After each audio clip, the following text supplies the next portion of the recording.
Mic check, mic check. All right, we can hear you loud and clear. I'm gonna turn the floor over to you. That's what the show is about. It's about for people to call in with any criticism, smoke, or opposition for Sanchez. And what I gotta do is mute up and let y'all speak for 5 minutes or however long and get it off your chest without interruption. So you go ahead right now. I'm gonna mute up, man. Yeah, this voodoo child Sanchez. I got smoke for how you be hurting these boys, man, and fucking their paradigms up and shit, man. You gotta go easy on them, bro. I mean, almost every show I check out from you, you change my opinion on some shit, and I thank you for that.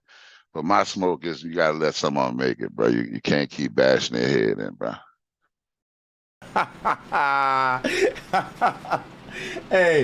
Hey, Voodoo said, man, it's relentless, man. You can't do them like that, bro. Hey, man, shout out to my brother Voodoo Child.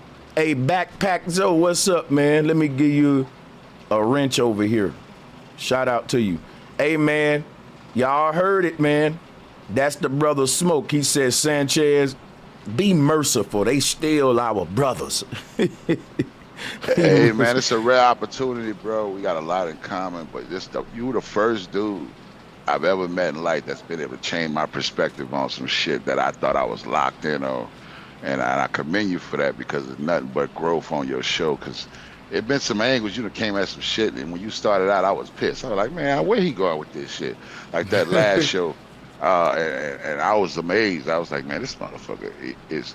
People who not checking into this channel are really missing out, and they don't realize because it's in our time that we are dealing with a master. Because this brother has some great insight, and I'm a hard-headed motherfucker. You done changed my mind on a lot of shit, man. I done experienced a lot of growth since I've been dealing with your channel. I thank you for that, brother. Genuinely. Respect my brother Voodoo Child. Much motherfucking respect, yo. I appreciate you, man. Hell yeah. Hey, Voodoo. I'ma stay around, man, cause you know I'ma have my round table open panel if don't no smoke come up, and it don't look like none gonna come up in the next 30 minutes. So y'all come back on with me when I open this joint up, man. I ain't going nowhere, man. I listen to your shit all the time. I go back on channel, and my brother put me on you some years back, and I fought him at first because he was like, man, this cat sound like you, man. And I first listened to you, I was like, man, this old country sounding ass motherfucker, fuck this dude, man. But when I finally sat down and listened, man, I've been addicted since, bro. Man, that's so much love, my nigga. Where you from, Voodoo Child? I'm from the 504, bro. Hell yeah, man. Let me drop a bomb for my Nolans niggas. You know, when you from the South, we don't say New Orleans, baby. This is my Nolans nigga right here. Right on. Yeah, hey, but I pass you on to somebody every day, bro. And I tell them, because they know me, I'm hard-headed. I've been a researcher. A lot of stuff I didn't come across with you. But I'm going to tell you, you put it together. I hadn't studied so much. I'm ex-military to Army. And a lot of stuff that I had branched across, the Bhagavad Gita, a lot of ancient knowledge, I run across it, but I never was able to put it together. And that song, You Got the Story Right, bro, I got to give you props, bro, because you put so much shit together for me that I had touched over my years. And I wasn't able to put it together. And that's your gift. You that syncretism shit, that shit real with you, bro. It's real with you. Damn, yo. This is so much love, man. Shout out to everybody from New Orleans, man, in the chat room. On. Somebody named Ice Pick said Voodoo Doll is from New Orleans. Yeah, that is crazy, ain't it? My brother Voodoo from NO. Hey, because you know NO be playing with that voodoo. That's crazy. Shout out. Well, I'm behind you. You got a soldier here, bro. I'm behind you all the way, bro. I stand for you 10 toes down. I try to bring you smoke, bro, but every time I listen, your point of view be so prevalent. I be like, man, I can't find no smoke for this nigga. I love the debate, but I'm like, I'm sorry, I just can't, man. It's his shit wrapped tight, bro. It's wrapped tight. Yeah, man, I appreciate that. It's a lot of dudes that be trying to find smoke, but when I open this thing up, they don't bring it to a nigga, man, because they know it ain't no real smoke, man. And that's what it's like when you got the story right. For real, though. And it's that... Real insightful. And like I said, I don't be taking the credit because, like I said, the reason I'm right because the ancestors was right, and I'm just ain't scared to fucking teach this ancient cosmology shit, man. Hey, niggas in New Orleans, shout out to y'all who fucking with this flat power shit. I gotta bro, drop a bomb. That last show, bro, with that WWE, I didn't know where the fuck you was going with it. I was kind of mad because, you know, you have me craving so much deep shit that every time you come at something that's a little shallow in the beginning, I'll be like, oh man, here we go with this shit. Yeah. By the end of the show, I'm hooked. I'm like, fuck. Yeah, because you know I'm gonna go somewhere deep with that shit. It ain't just gonna be because I can't be surface like everybody else. That's my audience don't even like when I play around on the beach on the sand and shit when we scuba divers and shit. So I got to go deep at some point as I drop the ball. Yeah, I'm gonna be honest. I done went everywhere on this YouTube looking around because I'm kind of slow to it because I wasn't, you know, I just ain't big on fads. And this damn show the deepest show I've found on YouTube. Man, I'm dropping a bomb. Critical thinking. That's what the fuck we signed up for, y'all. You know what? And listen, the smoke on the table and the round table is open. If somebody come up with the smoke, then we gonna mute everybody and still let you get your uninterrupted 5 minutes, and it's gonna be respectful. But yeah, man, ain't no need of making people wait, especially don't look like you dudes got any nuts. But yeah, man. And then I got nuts, bro, but I just can't find no smoke, man. I'm just being honest, and there's very few people in this world that I've ever been able to just listen to them and agree with everything they said. And I'm not dick riding either. I'm just giving props where props do. When you earn it and you got it, I will give it. I will humble myself and say that's what that is. And I'm gonna show you something about these cowards. Ain't nobody blocking nobody in the chat room right now. If you're a moderator, we ain't doing no blocking right now because it's smoke day. But here's what I'm saying though. This person named Epi said, how can we bring smoke when you block everyone? That comment ain't get blocked. See, my thing be like this right here, right? If I open up a show for smoke and tell you you're gonna get 5 minutes uninterrupted, let me interrupt you first and block you, then make the claim. If I block somebody else or interrupted on them, that was me and that person, and you don't even know our history and why I turned up on that person. You got to basically worry about yourself. Say, hey, if that man ain't blocked me or cut me off, I'm going to go up there, and until he do it to me, I can't speak on it. That's how men do it. That's how men do it. Epi, it don't matter how many profiles you had to make, man. If you made another one and you in the chat room and you got something to say, click the link and get your 5 minutes. Because you really acting scared right now. All you gotta do is click the link and basically after this conversation, it makes it that much harder for me to block you, cut you off, and all that. Because you've already voiced before you came on that that's a concern.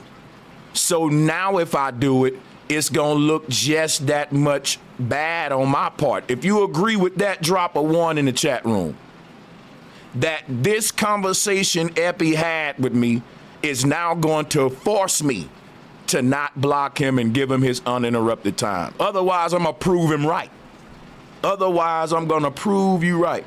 So I ain't gonna talk to you no more, man. Either you gonna click the link or you know, you could just type in the chat, and we ain't gonna block him either, y'all. Let him type all he want, lest he get disrespectful.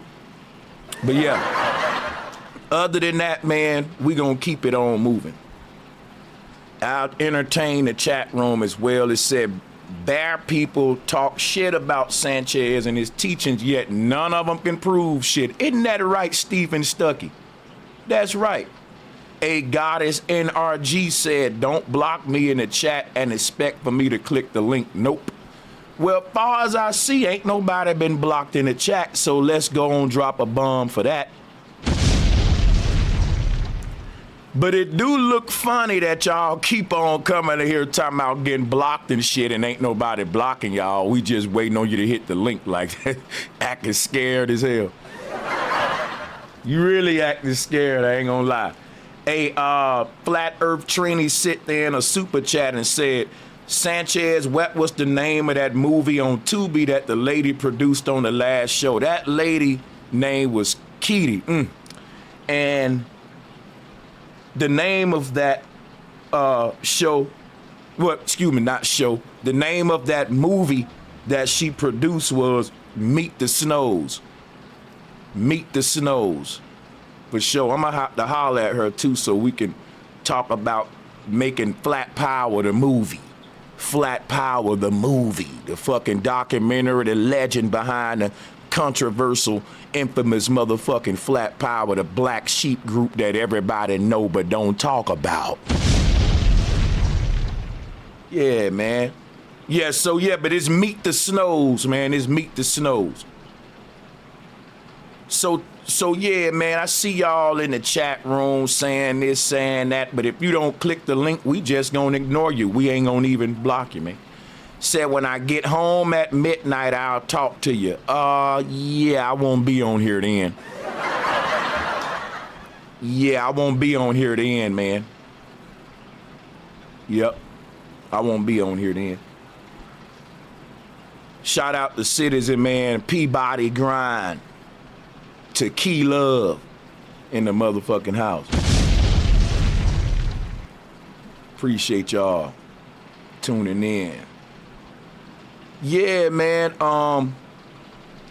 if you got any smoke about anything, click the link, come up and get your uninterrupted 5 minutes. Come on up, get your uninterrupted 5 minutes. Other than that, yeah, man, we ain't on nothing. We just chilling, cooling, doing nothing, shit, you know.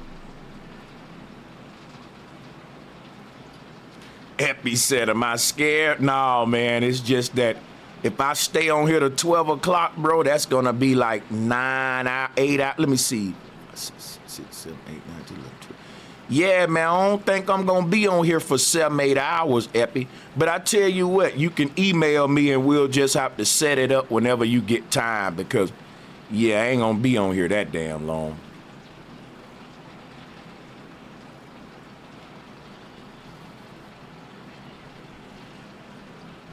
Right, Yana, see, that's Epi the one scared because how you can't get on now, but you can type now.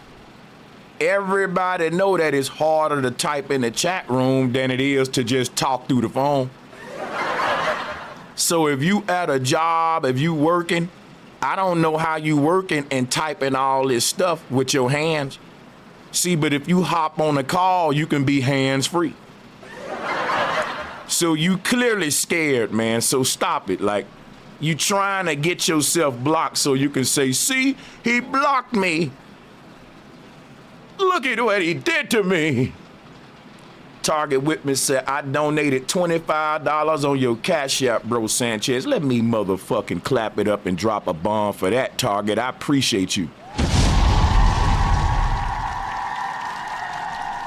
For sure, man. Listen, shout out to everybody that's a member of this channel, Flat Power channel. Shout out to everybody that sent in a Cash App donation today. And I appreciate y'all, man. Real talk. Yep.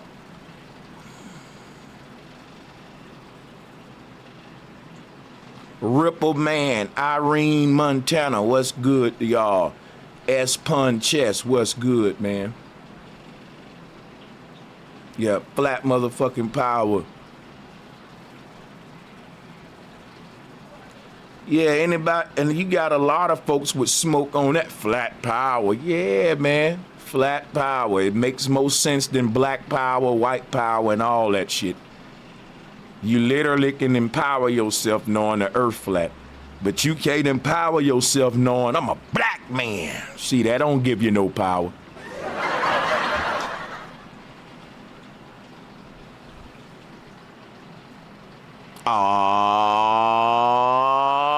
I'm black, y'all, and I'm black, y'all, and I'm blackity black, and I'm black, y'all, and I'm black, y'all, and I'm black, y'all, and I'm blackity black, and I'm black, y'all, and I'm bliggity bliggity bliggity bliggity bliggity.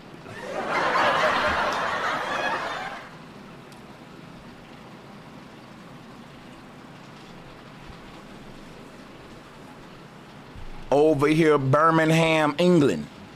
Shout out to my peoples in Birmingham, England. Flat Power, Birmingham. Shout out to my sister Irene. Thank you for the super chat. What up, Charlotte Monroe?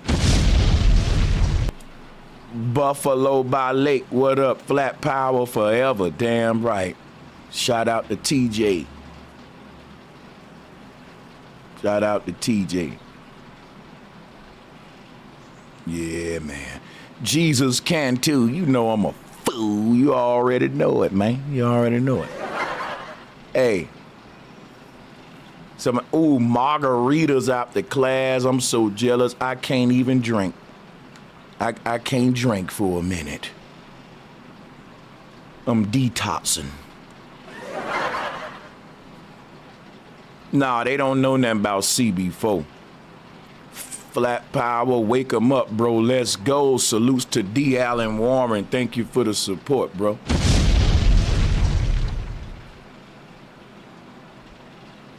Yeah, man. Yeah, man. So we ain't gonna get no smoke. We ain't gonna get none. I knew we wasn't gonna get none anyway. I don't even know why the hell I didn't even plan some kind of lecture case we didn't get one. But hey, who cares? We chilling. Yeah, drink one for me, Keela. Appreciate that. Much love. Shout out to Ya.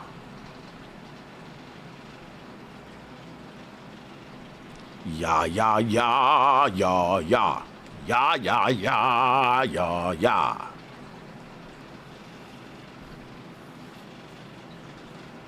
CB4 was that shit straight out of Low Cash. Crazy motherfucker named Gusto. Ripple Man said we might get some smoke today. We might. TJ said he detoxing too. You gotta do that sometime, man. To prove to yourself that you ain't no alcoholic.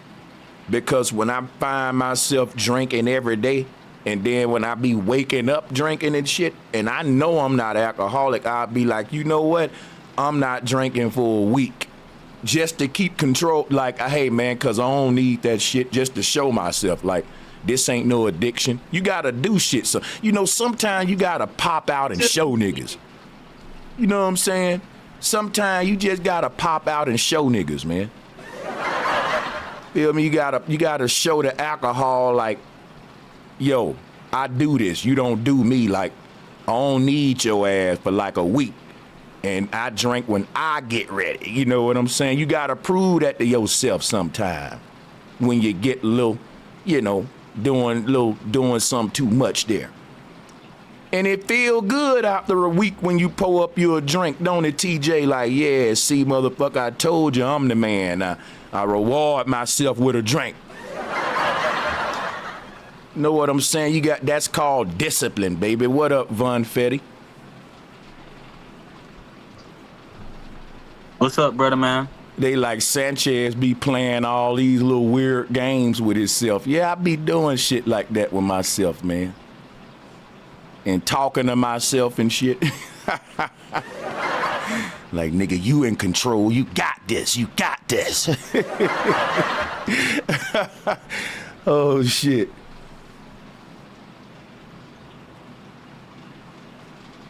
Yeah, man, it's just a little old child. I might go 2 weeks, though. You know what I'm saying? But, yeah, salutes to everybody.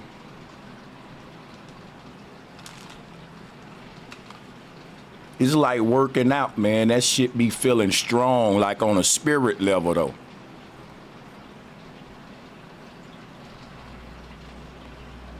feel like you earned that shit. You know what I'm saying? Now, it'll be harder for me to do that with weed, though. I'm not gonna bullshit you. That need to be my challenge. Go a week. I might need to take it slow on that. Maybe I just need to go a day without. And then we could go 2 days, then 3 days. God damn. Oh shit, nigga.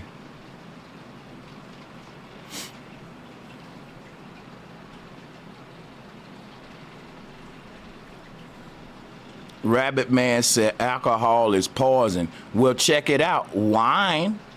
If you fucking with wines and margaritas and all that little shit the women like what Keela fucking with, you good. But you know, when we talking about drinking, we talking about liquor, beer, and all that shit. Most of us men like TJ, baby. You know, me and TJ gonna pour up a couple shots. You know what I'm saying? But real talk, we all need to be drinking that fruity shit. Daiquiris, wine, the shit the women drink. Real talk, that shit is more batter, if you ask me. Cause it's just fruit, it's fruity shit. I think so. But you know me, man, we trying to get shit faced, right? That fruity shit gonna mess your stomach up. You gotta drink too much of that shit to get, you know what I'm saying? So that's fucked up. Yeah, it ain't like, well, alcohol is poison. Liquor and all that shit, yeah, it is, I admit. But I believe if you make like fermenting some grapes and shit and getting drunk, how can that be? It's just grapes and shit. Like, if you, like, to me, wine might be healthy for you. You know what I'm saying? I mean, it comes from grapes, so... Like, how do they create wine? Right, it's fermented grapes. I wouldn't say all alcohol poison. I would say it ain't what you do, it's how you do it. And if you drinking fermented fruit, you might be doing yourself a favor. Yo, what up, though? Can you hear me? What up, Tay? What's good, my brother? Salute. You got it. Listen, I got smoke for you, Sanchez. No doubt. I got smoke for you. I'm coming with the real smoke. So I'm gonna mute up. I'm gonna mute up and listen. Go ahead. I want to ask you, like, what made you want to work with the weird ass nigga? Oh, okay, the one whose name we ain't gonna mention. I mean, I really don't know if I know his name for sure, but you talking about the guy that just made me have to clean house and shit? Reset. I don't know, because see, if the dude was as weird as going as far as the charge that he had on him, right? If he had that particular charge on him, I'm confused. Hold on, I don't want to cut you off. I want you to speak, but I really don't know who you talking about. And at this point, I'm gonna just say his name fuck was it. Jason Brashears. Okay, there we go. Now I'll mute up until you ask me a question. Go ahead. Yeah, bro. So I just want to know, like, you know, because when I was listening in, I'm like, this dude ain't even really talking about shit. You feel me? His knowledge ain't even shit. You know, when I was tapping in, I'm tapping in for your shit.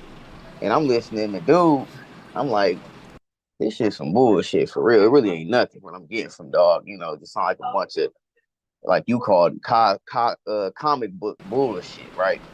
So I just was wondering, what is, you know what I'm saying, was there really the game for fucking with dog? Like, okay, so I don't lie to y'all. I'm a very straight up dude, and what I had to gain from it was a bunch of his followers. Did I get what I wanted from him? Yes, I did. Because if I do this test right now, if you're watching this show right now and you came to me from Jason Brashears, drop a 1. Now, this is my small channel, but I'm thinking we probably get 2, 3 ones, because a lot of people email me like, I came to you from Jason. I ain't gonna lie, that's why I collab with him, because he have a huge following and his teachings ain't really fucking with mine. And I know that when his people hear my shit, they gonna fuck with me. I ain't saying they gonna stop fucking with him, but they gonna fuck with me too. And that's exactly what happened. I got a lot of his people fucking with me. Now, a lot of people, Tay, they think that I'm a man that lacks integrity because I wanted to get this man following, and I still did interviews with him after knowing that he was accused of, let's just say, the grape. Right? Now, a person may say, Sanchez, you shouldn't work with people with certain backgrounds and that's accused of certain things. Me personally, I disagree with that. If Polite wanted to do an interview and a debate with me tomorrow, I would do it. And I don't care what nobody say about me because I'm not a pedophile. I'm not a rapist. And I don't think it's nothing wrong with me debating Malachi York. I don't think it's nothing wrong with me debating Africa Bambaataa. If somebody else think it's something wrong with that, fuck them. I do what I want to do. If I want to debate a pedophile, I can do that. Because if that pedophile got a lot of motherfucking people still following him, thinking that he know his shit and can teach, and they saying it don't matter what he did, look at all his knowledge he got, that nigga need to be debated. Because we think that we can destroy these teachers just because they're a pedophile or a rapist, but you wrong, nigga. They still gonna have a big following they teachers. You can't destroy these niggas till you destroy what the fuck they teaching. And that's what I'm gonna do, and I don't care who don't like it, because they don't understand what I'm doing. I'm not gonna let these niggas die with folks thinking that they know what the fuck they was talking about. I got to prove that Malachi York didn't know what the fuck he... See, a lot of people so bent on proving that Malachi York is a creep. That ain't enough for me, because I found out that people will still follow a creep's teachings and say that they getting some spiritually out the shit. That makes me mad. So I don't care what nobody say. So now I got to debate you and show you don't know what the fuck you talking about. And I don't care if you a pedophile, a rapist, or what. That's gonna make me want to debate you even more, because I'm saying y'all learning from this goddamn creep. Yeah, because he's so deep. He teaching this and what the hell he teaching? Let's debate that shit. That's the kind of nigga I am. And that's what you gonna get from me. I do understand that. Yeah. From an intellectual perspective, yeah, I definitely understand that. Like, you want to, if that person's image was going to be destroyed by that type of reputation, then you might as well go ahead and destroy all the knowledge and intellect too. I get that, bro. But I do want to say this though, because I think that the way that people see you in a certain light, it's a certain way that people see you. That's like if you looking at you looking at one of your favorite boxers, if you see Floyd Mayweather name next to like, just any old person, you're not gonna really be that intrigued, and then it's gonna kind of tarnish Floyd Mayweather's name just by associating himself with that. So it's a reason why you only certain people can even get in a ring with Floyd. You feel me? It ain't just because you can box that you gonna get a chance to fight that nigga. It's the fact that you gotta be worthy. You see what I'm saying? So I think that you got to hold yourself to a higher standard if you're going to, if people, because of who people see you are as, and it don't make it right or wrong, because, it's not to say that people should put you on a pedestal or nothing like that, but people do. And so because of that, I think it's important that, you kind of have to, if you be a little more arrogant, if you will, not in a sense towards the people, right? But because against these people who, are really like not worthy opponents. You see what I'm saying? Like, you don't need to get in the ring with unworthy people, even if it is a collaboration with a guy like Jason Brashears, but like I said, I understand the idea of wanting to, grow a following and maybe kind of like get some people over here. I get that. But then, just looking at the big picture and how everything turned out, feel me? Then we kind of found out what was going on with him behind the scenes and shit by way of you exposing that shit. You see what I'm saying? So it's just the fact that like it's about how it looks. You see what I'm saying? I think it's important that's why I said from the jump, maybe he's somebody you probably should have never even associated yourself with, because it was no other way for it to go. You see what I'm saying? He already was a dirty motherfucker. So soon as that type of shit came out, now all of a sudden Sanchez is associated with that. That's why Sanchez should have never been associated with that from the jump. Because then when all that shit come out on dog, Sanchez ain't never had nothing to do with that. You see what I'm Well, saying? But here's it the just yeah, the but thing is, I'm yeah. not associated with a man's background. For example, Tay, most of us black guys from the streets. I don't know if you got bodies on your belt. I probably meet you, Tay, you probably got 2 teardrops under your eyes. You probably a nigga who been banging before. I don't know. But guess what? I'm not here for your fucking, like, I'm here for the knowledge. You know, and unfortunately, in the conscious community, a lot of big time speakers are ex-prison niggas. They got fucked up. Look at Africa Bambaataa.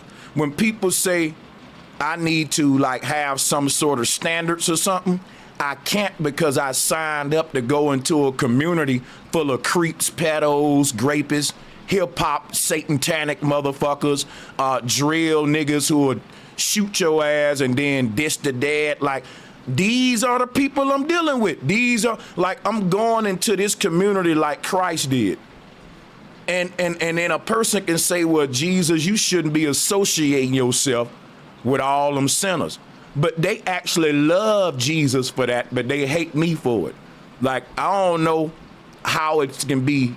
How can one man do it and he be a object of worship, and another man do it and be the object of ridicule? But I'm gonna keep doing it.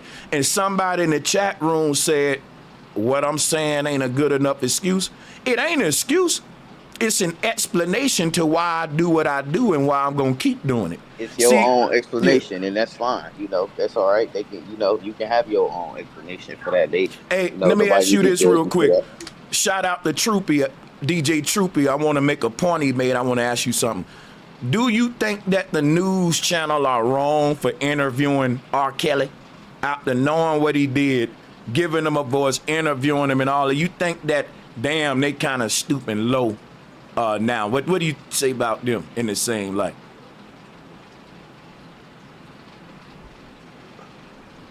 Tay, you got it whenever you want to unmute. Oh, my bad. Yeah.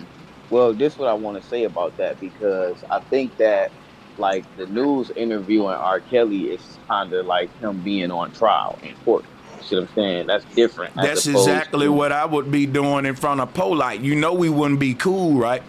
You know, I spoke to Polite before, and it was a clash from day one with me and him because he's anti-flat earth and all that. You know what I'm saying? So keep in mind now, it'll definitely be smoke now. It ain't gonna be no friendship with me or any of these guys because I do get that. Yeah. I do get that. Here's the kicker though, right? Here's the funny part. Like, okay, so I get that obviously because you're gonna get in the ring, and then obviously y'all come in with the knowledge, and that's where the competition is at. But then outside of that, there's real smoke. Like, there's this real, you know, like, I don't really fuck with that, and you know, you don't fuck with me. You know, it's gonna be really that. But you gotta think when it starts to become more political, right? When you trying to sell tickets, when you trying to get more views, at some point somebody's gonna be like, well, listen, you guys can't be really going at it. You know what I'm saying? You guys gotta remember, like, we're all trying to win here. You see what I mean? Why can't I? What would change the fact, like, man, you are having a genuine disagreement right now, and it's respectful, right? Would it be any different if I charge people to hear me and you right now? If I said, listen, y'all, it's $5 well, no, a ticket. I don't want you to think that because you selling the tickets is the problem. Here's the problem. It's the fact that, remember, we talking about, you know, you just got to care a little more about you saying you're not associated with that, but I'm saying that you are, because this is just who we as the people, right, who are observing you, because I've been a watcher, you know what I'm saying? We would associate you. That's just like when you think about Floyd's 50-0. I'm gonna make another Floyd reference. If you think about his 50-0 record, you're gonna associate that with all of the people who lost to Floyd. You see what I'm saying? Like, so when we go back to being like, well, damn, Sanchez, he demolished all these niggas, and that's this and that. And You that's know what what I'm I saying? that's It's just, just but it's certain that's people that that we don't probably deem worthy enough to even be right. on So that think list, about basically. this, right? So why when you want a person like that to be beat up, if you don't fuck with them and they got a legacy as some kind of teacher, Sanchez should be the one that you should be giving me props. Niggas should be saying Sanchez put in work for the set. Cause we don't fuck with that nigga and he got a following and he's teaching all these people and Sanchez just destroyed him and embarrassed him in a debate and got that nigga following questioning his teachings now because his following knew he was a pedophile, but they didn't care about that. See, these are the ones that's really associated with it, Tay. The people that follow these creeps and perpetuate their teachings and don't care about what they doing that's creepy. Me, on the other hand, I'm going in saying, why are y'all still following creeps? And guess what I'm hearing? Because they words are powerful. That what they teaching is powerful. So what you think I'm gonna do? I'm gonna say, man, that shit's some bullshit, that pedophile teaching, and I'll debate your teacher. I will debate your teacher and crush him and embarrass him. Why would anybody get mad at me for that? Anybody that'll get mad at me for winning a debate against Malachi York is someone that's a secret pedophile that's mad that I hurt that man. Anybody that really don't fuck with Africa Bombada would love to see Sanchez debate him and embarrass him. And so I don't really get what, that's why I'm never gonna agree with this, and I'm gonna keep doing it my way, because I know what's gonna hurt this pedophile, and my people don't. My people think leaving them alone is doing a favor, but it ain't. You can't let these niggas die with a good legacy. I want to destroy everything these niggas taught, the temples they built, the philosophy they had, because their children is still living on, making money from the legacy of a pedophile daddy like Prince York. Everybody know what his daddy did, but you know why he gonna keep making a lot of money? His daddy's teachings living on. Even when the pedophile die, they won't be known as a pedophile. To a lot of people, they're gonna be known as a great master teacher, and that's what I want to stop. That's the part right there. See, it ain't enough for a lot of people to know he a pedophile. That don't do nothing for me. It's the few people that's giving him a pass because you think he teaching some shit that I'm going in want to debate your teacher now. Not for no other reason but to show these people that still clinging to this pedophile that the reason you still clinging to him ain't even a good reason, because I just demolished his dumb ass and he was teaching you pseudoscience while he was raping your children. I make it even worse now. And he was lying to y'all with the teachings. See what I'm saying? Because think about this. Eddie Long touched boys. That didn't necessarily end his damn career as a pastor. He could have kept teaching. People looked at the doctrine he built, and that'll continue on. And guess what? Eddie Long can retire from the pulpit and still collect the check. Man, y'all don't want to fuck with these people money? Yeah, you want to if you really say you don't like them. Because think about it. If a nigga like Polite, right now he in jail, right? But he's still feeding people. That's what y'all don't know. Just cause Polite in jail ain't meaning that a lot of Polite niggas ain't eating off of his books and some of his films and channels that's making revenue and shit, his wives and shit. Now a person may say, I don't give a fuck about that. We locked up the pedophile. Nah, nigga, I'm petty. His legacy still going. There's still a group of people out there that's overlooking the weird shit he did because they think he's so smart. And I ain't gonna lie, I got a chip on my shoulder. I think I know more than these niggas. So when I see that's the case, yeah, I got the. It's just something in me that just can't give it a pass. I gotta go up there and argue and debate you. I gotta do it, bro. So, and I want to drop this one last word on you before I go, because I'm gonna be listening in, and I'm gonna just say this though before I drop down. But peep this though, right? Because you taking a very keep in mind, like you said, you might be taking a position of Jesus, but you're not Jesus, right? You just little old Sanchez, right? You know what I'm saying? And so in order to really be Jesus, you would have to really pull off some real mythological shit. But because we know in this reality, you limited to certain things, and you're gonna be limited to what people perceive when you talk, when you do certain shit. So basically, I'm just saying, bro, if you're gonna do that, you have to just be very integral, and you have to be okay with being very transparent then, because if you're gonna be, that's like you getting very close to the ops. You know what I'm saying? That's like if the Tay, can I undercover cop is interject? gonna be Can I undercover. explain to you what's happening in If simple the terms? if the My cop is gonna name's be Chris. I'm undercover, Rabbit they Man. gotta really trust the guy going undercover. You see what I'm saying? You're not Tay, gonna can I just. talk to you? But yeah, I'm listening though. Go ahead. I'm not going undercover. I want everybody. You This is what muted, I'm saying. Rabbit Man. Salute, yo. Hold Salute, on. bro. I want to say, me and Tay still talking. Rabbit Man, hold up a second. Yeah, Tay, I'm not going undercover. That's the thing. And I'm not asking for no trust from nobody. Because you don't got to think about this. You got a gang on the left, a gang on the right. One of the members from the gang on the left is saying, hey, this gang on the right got a very powerful political speaker, and they making a lot of momentum on the microphone in a lot of political spaces, right? If somebody from the gang on the left say, okay, I'm going in there to challenge their political stances. Guess what you shouldn't hear from the people out of that gang? You getting too close to the ops. Because how come y'all ain't getting too close to the ops if you want to punch them in the face?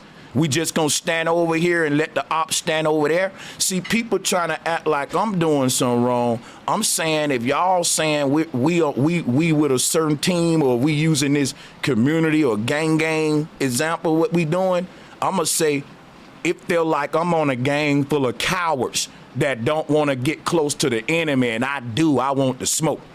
That's how I feel if I go with how you playing it, Tay. I feel like, man, my gang suck. They don't want to ride on nothing. And I'll be like, I want out of this gang. For real, man, they don't let niggas fight. That's what you see what I'm saying. Sanchez, That's what I'm here's the saying. thing, Like, Sanchez, you gotta ask, like, what's your definition of riding? Because if we talking about the knowledge, I really don't care about hearing about no knowledge from one of these kind of guys. You see what I'm saying? Like guys like that, I don't really care about what they gotta say. So as far as you debating them, I'd rather see you put the gloves on and beat one of them niggas' ass. You feel me? but Like, and think we can do about it. that together. We can team up and do that shit. But as far as debating them Think niggas, about they this didn't all though. listen. Hold on, bro. I'm gonna say this. If they done already made a move, you see what I'm saying? If this guy's already said, if we already know he is who he is and what he done did, that's the op. Or he's already what you call it, a declarated Let op. me say one You know what thing. I'm I get saying? you, because I So got now you. it's time to already, now we gotta retaliate. Listen. Our retaliation can't be talking to these guys, dealing No, with them like it in can't. that manner. You missing the Hello. point. Listen to me. You gotta wait, Rabbit Man. I'm gonna let you know when you can interject. This what you gotta realize, man. It definitely got to be talking to him, because you missing the whole point. After you beat his ass, he's still gonna have 100,000 followers donate to him. If that don't do nothing to you, me and you different. I don't just want to beat a nigga up. I want to stop him from eating and destroy the legacy he built. I don't know why y'all don't see that. But you know why we don't see that? Because black man think all you got to do is beat a nigga up or shoot him and you done. But see, a white man know that after he kill your ass, he got to destroy your legacy like Bill Cosby. A nigga ain't dead because you shot him, and it ain't over because you beat a nigga up. Only black men think like that. That man wants you to beat him up. What he don't want you to do is destroy his legacy. That's what I'm saying. Y'all doing what the nigga wants you to do. The nigga wants you to just beat his ass and we good. Now I can go back to teaching, making money, and people celebrating my lectures and shit, even though I'm a creep. But y'all will be happy with that just because we beat him up one time. You can't. I'm not with that, bro. I'm not with that, bro. Here's the thing, though. You can't win them all. You ain't gonna win them all, bro. Yes, you can, though. Now, see, now I gotta cut you off with that, because now you telling me what I can and can't do. I have one. Hold up, Rabbit Man. I gotta cut you off with that, Tay. You cannot tell another man what he can and can't do. I can win them all. Every debate I ever had, I won. So I know for a fact if I debate Billy Carson, Malachi York, Africa Bombada, that I'm gonna win because I got the truth. But If this I'm what I'm giving, saying listen to me real quick. If I'm able to debate any one of these men I'm bringing up, I'm going to destroy their legacy, especially bro Polite. Start with Polite first. So check this out. I don't care what you think at this point, because guess what I'm realizing? I'm finna land my plane. Men, you are men. Men, you said we got problems with these men we bringing up. You saying, Sanchez, let's just beat them up and be through with it. Guess what I'm saying, man to man? You do you at this point, and let me do me, and let's agree to disagree. Because I'm agreeing we can both beat them up, but I'm not stopping after that. You can, but you can't make me stop. I'm going to still go and stalk that man and debate him and destroy the rest of his shit, because I'm petty like that. And it just ain't enough for me to be, I'm sorry, I got to disagree with you on that. And as men, I got to go the extra mile. I'm sorry. Absolutely. I agree with that, bro. And to clarify what I mean by you can't win them all I'm saying to you is, just like you just said, being known as a pedophile ain't enough to get them to people to stop following them. So that right there tells you can't win them all, because you can go debate them, you can call them a pedophile, you can do all that, bro. But even when you debate them and win, you think that's gonna get them brainwashed motherfuckers to stop following them? It's not. You can get, maybe you get a couple of them. You might get a large percentage, but you're not. That's Hold on, You're just not gonna win them all. Listen. Hold up, bro. Let me stop you again. I'm not trying to win all of a people's followings. When I debate a person, I'm only trying to win over the open-minded ones that ain't so indoctrinated that they will hear what I say and follow me, just like them people that put a one in my chat that said that they over here from Jason Brashears right now. Now, you can't tell me about this, because I do this. I steal a lot of niggas' followers. I can do this game with you right now. Drop a one in my chat right now if you came to me from Sonetta. Nigga, we can play this game. You can't tell me this don't work, because I've been doing it for years and it's been working. I got somebody from everybody that I ever debated in my chat room right now. So I ain't listening to you on that, because I done this and it works real good. It ain't gonna get me everybody, but I don't want everybody. If there's a few people that follow this creep that got an open mind, them the ones I want, only if it's 2 or 3 of them.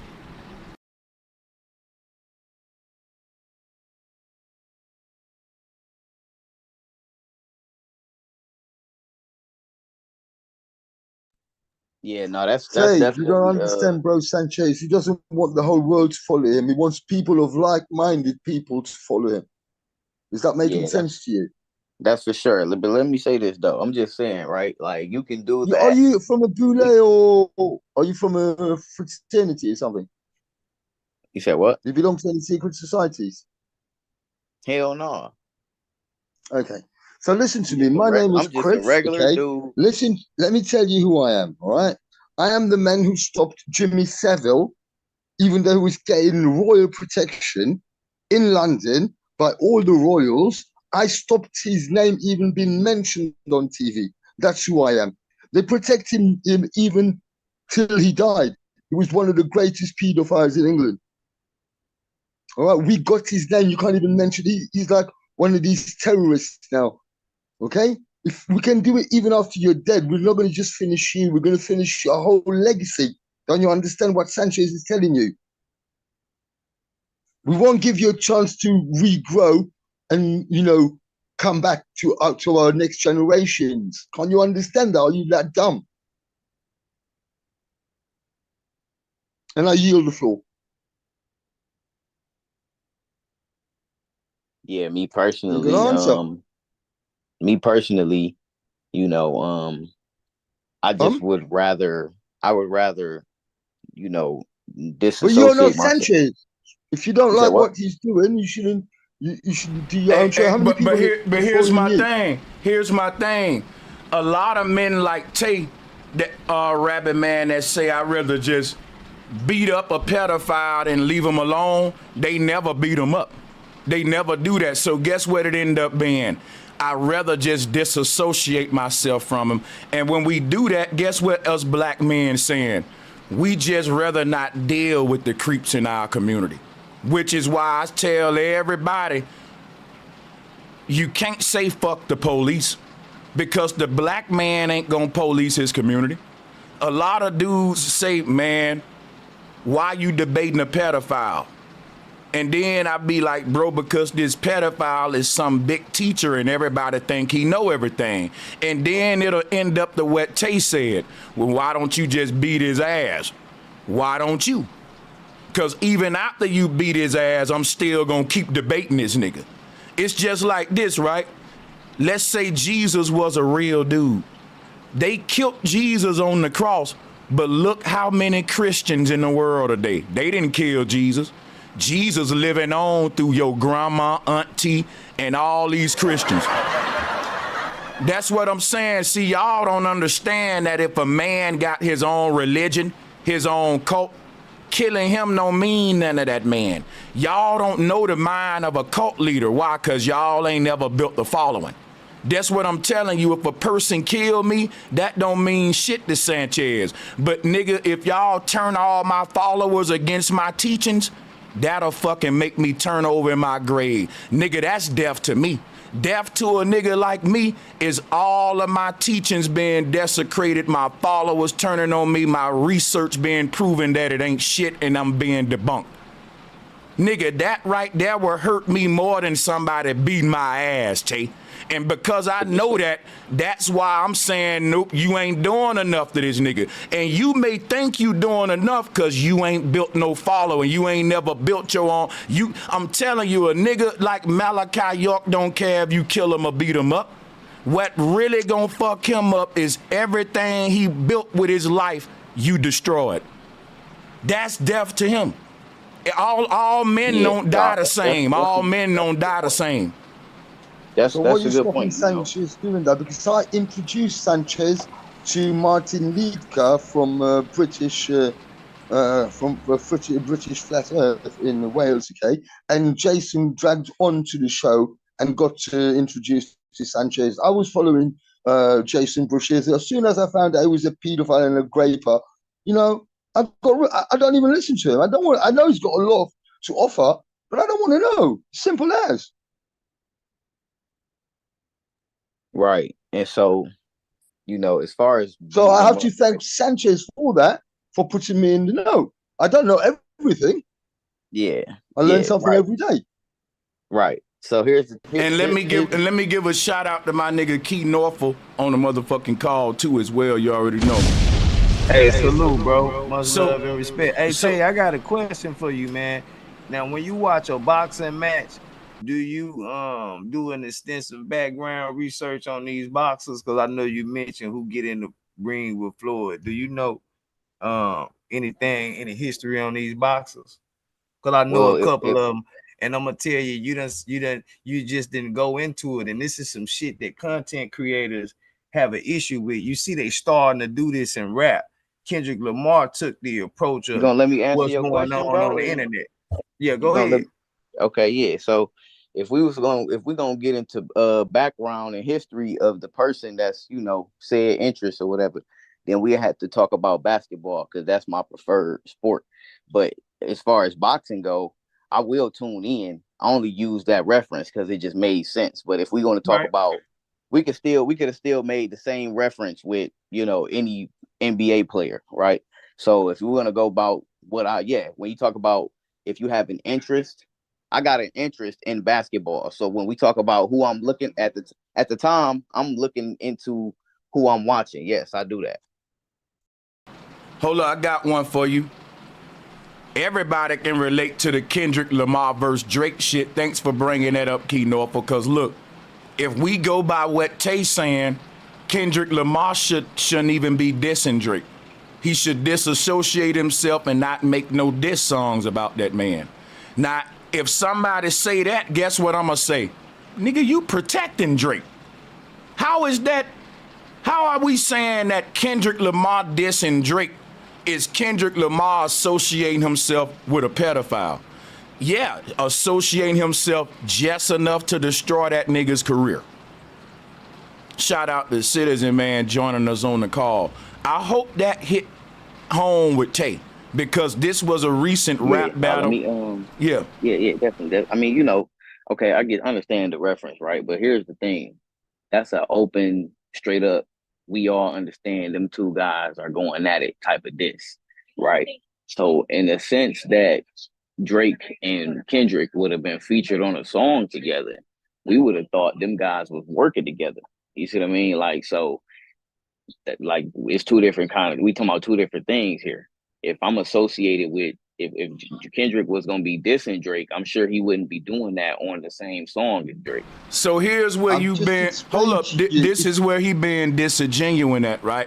That's like saying if Kendrick and Drake did a song together before Kendrick even knew anything about Drake, and then after Kendrick found out about Drake, he dissed Drake on the next song they did. This happens in rap all the time, where two artists will be on the same song, and the nigga was like, yo, he dissed you on that song. This happens all the time. And Drake and Kendrick was doing subliminals before they started calling names, so then nobody even know unless you had to really piece it together, and then it built up. So my whole point is, people may say, Kendrick Lamar, why didn't you been bring this up about Drake? Everything got its timing, and guess what I'm gonna say? When Kendrick Lamar made that They Not Like Us, that was the perfect time when it should have been brought out, and it literally ended that man's career.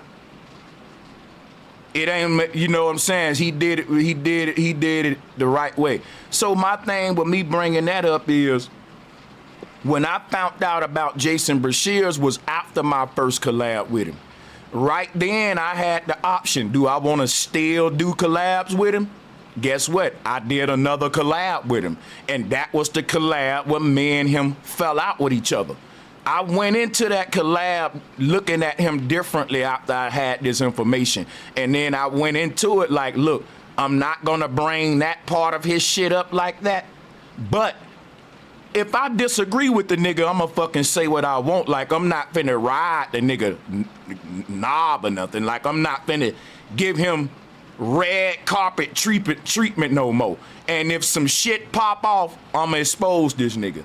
Now, a lot of men say that ain't a real way you should have did it, Sanchez. Sanchez, soon as you found out about it, you should have just exposed the nigga. And guess why I didn't do it like that? Because I was scared, nigga. I know how YouTube work. I just collabed with this man, and we was on good terms. Everybody giving us props. The moment I come out the blue, just like, fuck Jason, he a rapist, nigga, you know how many folks I'ma lose? That's gonna be like, bro, you wrong for that. What are you doing? You hating on this man. Y'all was just cool. Sanchez trip. Listen, even after I came out with the video, people was saying, damn, Sanchez, you ain't right for this, dog. You falling off big time for this. Dog, why you going into that man's personal life? You hating and boom. Jason is bigger than me right now to this day. That man got a bigger following than me to this day, and I told people what he was. So that proved what I'm saying. If you really want to destroy Jason, go after what he teaching, because don't nobody care that he's a pedophile. That's what I keep telling you. And that's a prime example right there. I told people he was a pedophile. They more mad at me by when I told them than him being a pedophile. And that man following bigger than mine ever since. Go ahead, Citizen Man. Yeah. Yeah, and to that point, you know, it's like when you guys were cool, he was showing good character. There was no reason to question his character, even with his past, right? But once he switched up on you and showed his true colors, now you have to call his character into question and revisit, the things from his past that we were willing to forgive him for and overlook. Because he's still not showing, because those were actions of poor character. And here we are today. He's supposed to be a changed man showing good faith and good character, and he's not doing that. So now we have to connect all the dots and figure out that this man he's who he's always been, just in a different form this time. You know what I'm saying? Instead of, you know what I mean? So it ain't one of those things where, because I didn't look at it like, you knew this about him and you were waiting until y'all fell out so you could throw it, so you could throw it in his face or, quote unquote, expose him. But it was more like you're building a profile of this man's character. Like, look, he betrayed this woman's trust back in the day, and here he is betraying my trust because I thought we were cool. I thought we were going to be able to have a conversation, but instead he'd rather go, take to the airwaves and talk shit. Now, in all fairness, I called him out the first show y'all did together. I called him out and I was like, that dude's full of shit. He's on some fake shit because he made one statement that kind of was that I knew was an outright lie, and that's when he said, these networks of something about the high level criminals that the militaries are going after. He was like, that's not happening. But you can read about it in all the foreign newspapers. I report on the shit all the time. And when he said that, I was like, he's full of it. But you and him was still cool, so I didn't say nothing to you about it. I didn't poke my nose in it. I didn't get involved in it. I went on my channel and I said what I had to say and defended my own point, showing that what he was saying wasn't true. But for him to come on such a big platform like yours and tell such an outright lie, to me, that rubbed me the wrong way from day one. So I never really liked the cat. Yeah, something about him was he quote a lot of Zachariah Stitching, he quote a lot of authors that I know is Shields. I saw that, and then the Bigfoot shit too. But yeah. Yeah, and I just got two more quick points for you. Point one, you keep saying disingenuine, but the word is actually disingenuous. Yeah. Just wanted to put that out there. Every time I listen to your show and I hear you say it, I never have a chance to talk to you, so I'm never on the panel. But now that I'm here, thank you, man. Yes, sir. Yes, sir. Appreciate that. Hell yeah. Yes, sir.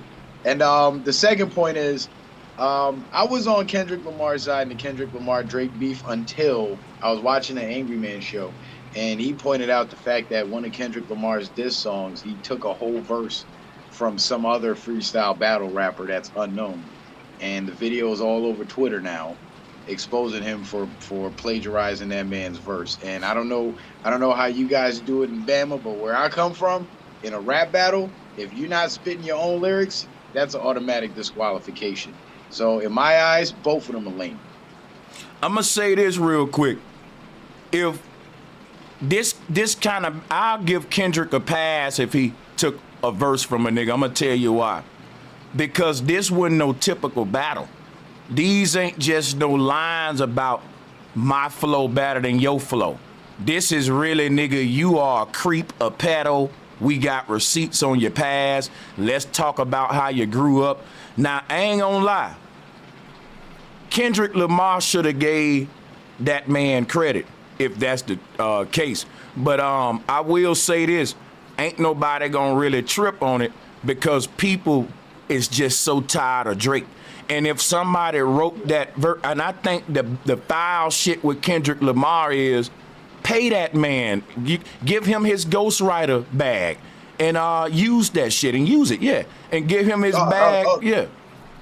Speaking of foul shit when it comes to Kendrick Lamar, and this is no defense of Drake, because I was on Kendrick Lamar's side in the battle until the plagiarizing thing came up, and me and you might differ on that point, but for me, I was like, I can't do it. But it turns out that Kendrick Lamar actually told his followers that he was going to take the copyright off of his battle tracks, so people can react to them and play them on his channel, on their channels, and without getting a copyright strike. And after a bunch of people did that, 30 days later, they all got hit with copyright strikes. And I think that was a little shady. Now, people are saying the copyright thing was a label decision, but even still, if it was a label decision, that makes it all the more nefarious, because as an artist on a label, he should know what decisions he has the power to make and what decisions he doesn't have the power to make. And for him to make a promise like that to the people who are willing to play his music on their channels, only to have them be copyright stricken, which is a betrayal of their trust, I think that was a little shady in my eyes too. So that was not a good show of character. Well, hey, Citizen Man, hold on 1 second. I've had the Not Like Us on this channel ever since it came out, and my shit ain't copyrighted. I'm getting money from it. Okay. Me either, Citizen Man. I just played it the other day.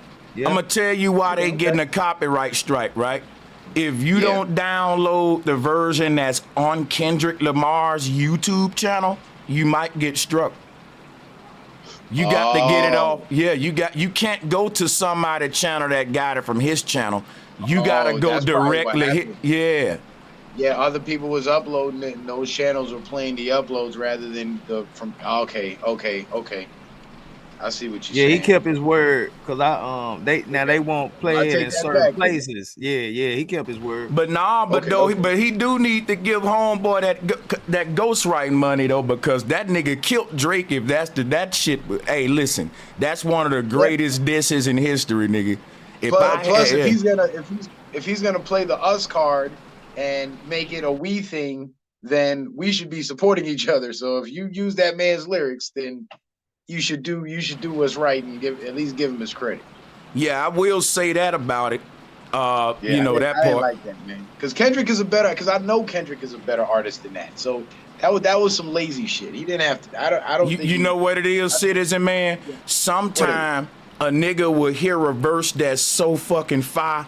He don't want. I gotta spit it just like that. You just really steal it.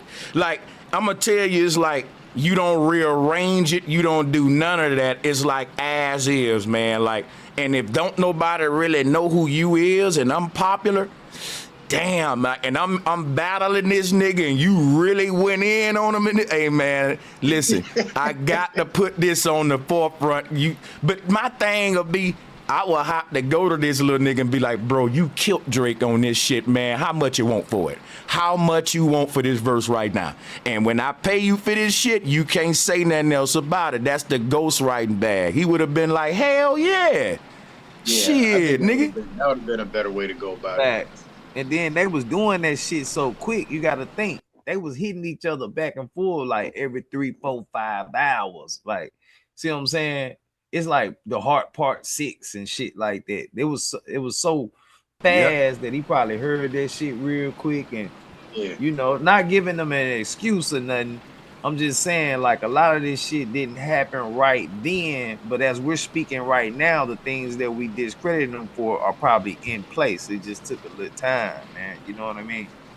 Yeah. How about this? How about when Drake tried to make himself relevant again by getting up under Sexy Red? Y'all heard about that? Yeah, that nigga. Oh, the worst shit he could have did. Right. That was some goofy shit. Yeah, that shit crazy. Then when he dropped on that BBL Drizzy beat, he know he was a fool. But yeah. Shout out to Tay, man. I appreciate the smoke, and we was able to clarify some shit that a lot of folks tried to bring up to hate on me with, but they can't. You know what I'm saying? So yeah, we cool, man. I'm gonna drop the link though, y'all. Somebody said, especially as the content creator. Yeah. It's hard on the yard, man. You know that citizen, man. You got people who hating because they channels ain't like yours, or people trying to steal your followers and shit. So they gonna throw fake shit on you, try to dig up what they can. You know what I mean? So on the content creator, it's a lot harder than athletes. And because when a person an athlete, or they not spitting, they not trying to teaching or have a following like that as far as off the words they saying. So on YouTube, a person don't really know a person, so that's all they doing is going back. Let me get on this person's social media. Let me get some pictures. Let me do this and that. It's a dirty game, man. Now think about being in like a metaverse type of situation. The way niggas be bullying niggas on this YouTube and shit. Who the fuck want to be inside a virtual world and you ain't got no protection against a motherfucker bullying you? Man, there'd be some meta murders going on. Some meta murders happening to this motherfucker, man. Oh shit. But to the point that Brother Sanchez was saying about debating people with questionable characters like the Brother Polites and the Malachi Yorks thing and all that, and even with the Jason Bashir thing, about siphoning their audience members. I mean, at the end of the day, really what it boils down to is that's what we're here to do, is to wake people up. And if those are the people that are willing to listen, and those are the people that we can access and the ears that we can gain, then every person that every platform that you go on, and every person that you get to listen to your message and come follow you did your job. You know what I'm saying? Like, that's a win. You know what I mean? So it's just like what the church do, right? They got to go out and win souls and evangelize and all that shit. But we're just doing it with real knowledge and with the truth. the same thing. It's hearts and minds is what it boils down to, because we're dealing with a propaganda machine that's been in the works for generations. So we got generations of brainwashing to, you know what I mean, to peel away to actually get to the truth. And just the mere fact that we can wake up as many people as we are waking up year after year is remarkable, considering the level of the, you know, the size of the propaganda machine that we're up against. You know, like there's still people waking up to flat Earth, even though when you search Google and YouTube for flat Earth, everything reminds you that Earth's a globe, right? But we still reaching those people though. You know what I'm saying? So Yeah, I and that's think cool. I think even having a 10% or 25 or 20%, you know, flat earther rate around the world is nothing short of remarkable, because we're using the platforms designed by the very same people who have created these platforms to perpetuate the lies, and we're still managing to get the truth out. You know what I mean? In spite of all the censorship, the shadow banning, the flagging, all that bullshit. You know what I'm saying? So pat yourselves on the back, fellas, because you won. You're winning. Yeah, I just came to have a conversation with you, bro Sanchez. You know, that's why I had to, because I'm a real nigga, you feel me? So I'm just gonna ask questions. I ain't come here to judge you or, you know what I'm saying, come here to, you know, have be like, oh, let me find some shit to talk about this nigga. Like, you know what I'm saying? I just had to ask, because Nah, you when did it. And saying you, what you're saying yeah, makes a lot of sense to me. You see what I'm saying? So it don't matter if somebody else don't like it, but I understand what you're saying, you know, and maybe I might handle that shit differently, you know, but that's me, right? You know what I'm saying? So, like I said, I didn't come here to judge you. I'm glad we can have this conversation, though. You feel me? And so, yeah, you know, you giving me that perspective, like, I mean, shit, I can't be mad at that. yeah. I appreciate that, man. It was real respectful, and hey, that's what the show was about. We're gonna drop a bomb for it, man.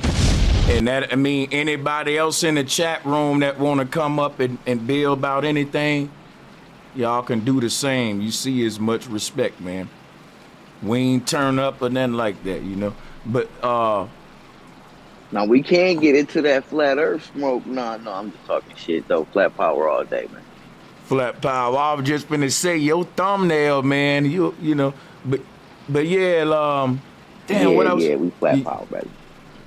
That's good shit, man. Ain't no smoke over there. Ain't no smoke with the flat power, man. Oh, bro Sanchez, speaking of smoke, I might have, I guess we could consider this smoke.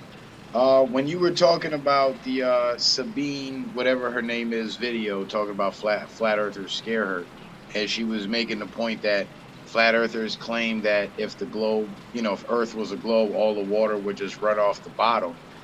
And if I remember correctly, you didn't really challenge that point, right? Because in reality, flat earthers don't actually believe that if Earth was a globe, the water would fall off the bottom. We believe that if the Earth was a globe and it was what they say it is and it's spinning, the water would be flying off at the equator.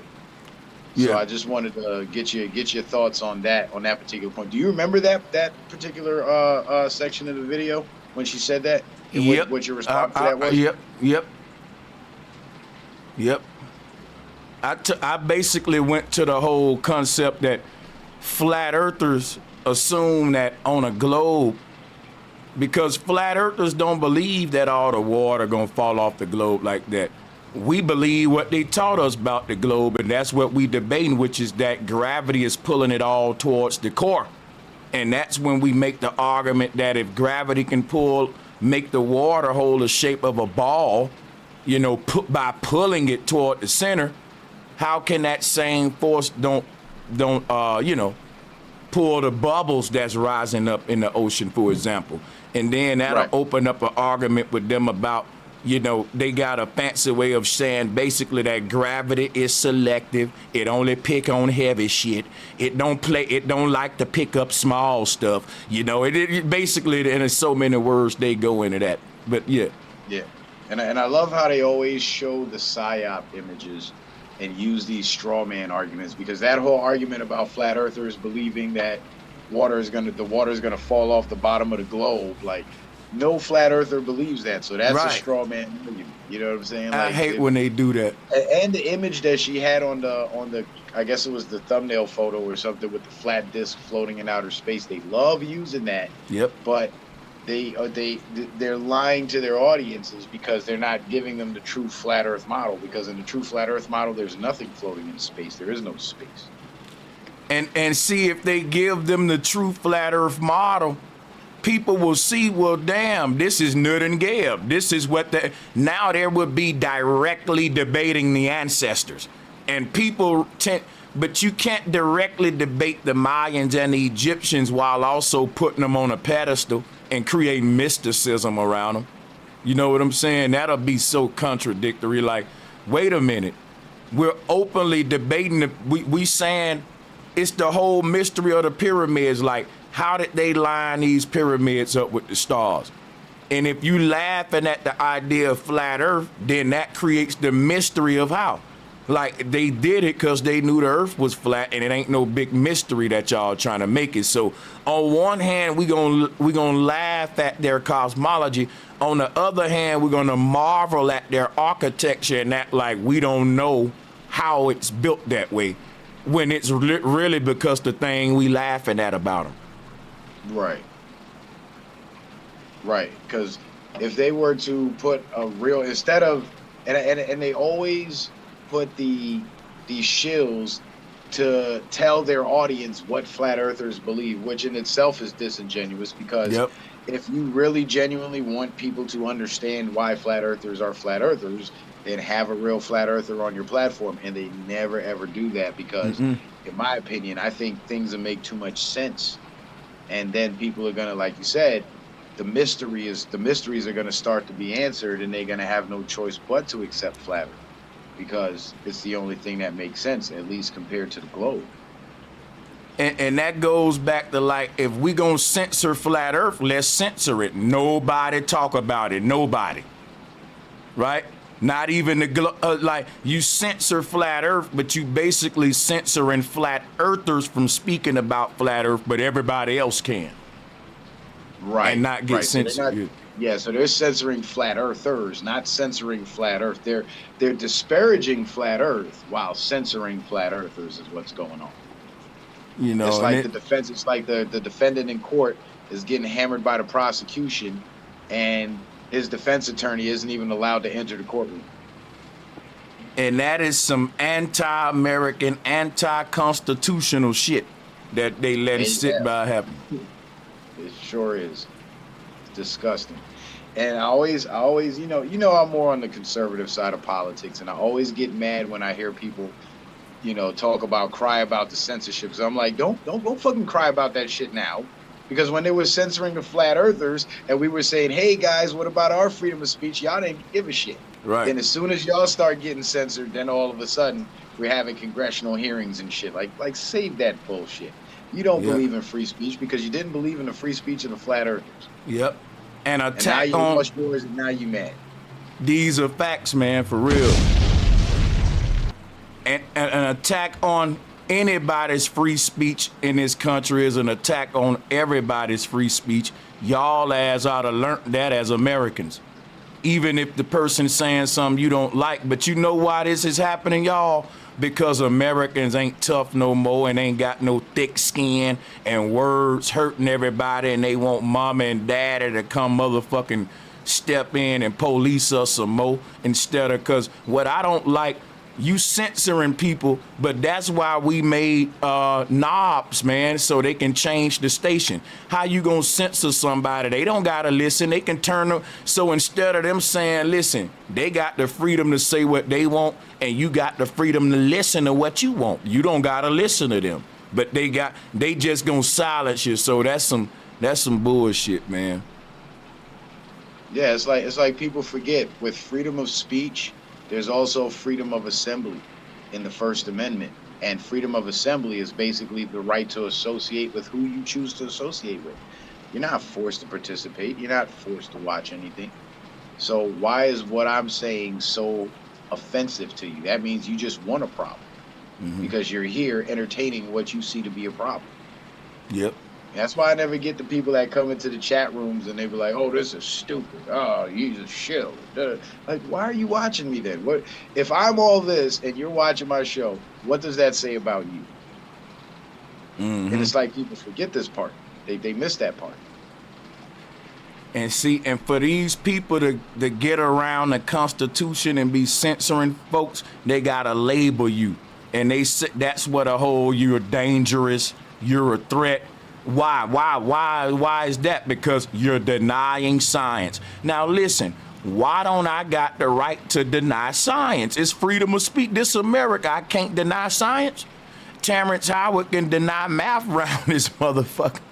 And that's a contradiction in itself, because all the modern sciences today started with somebody back in the day questioning what the science of the day was.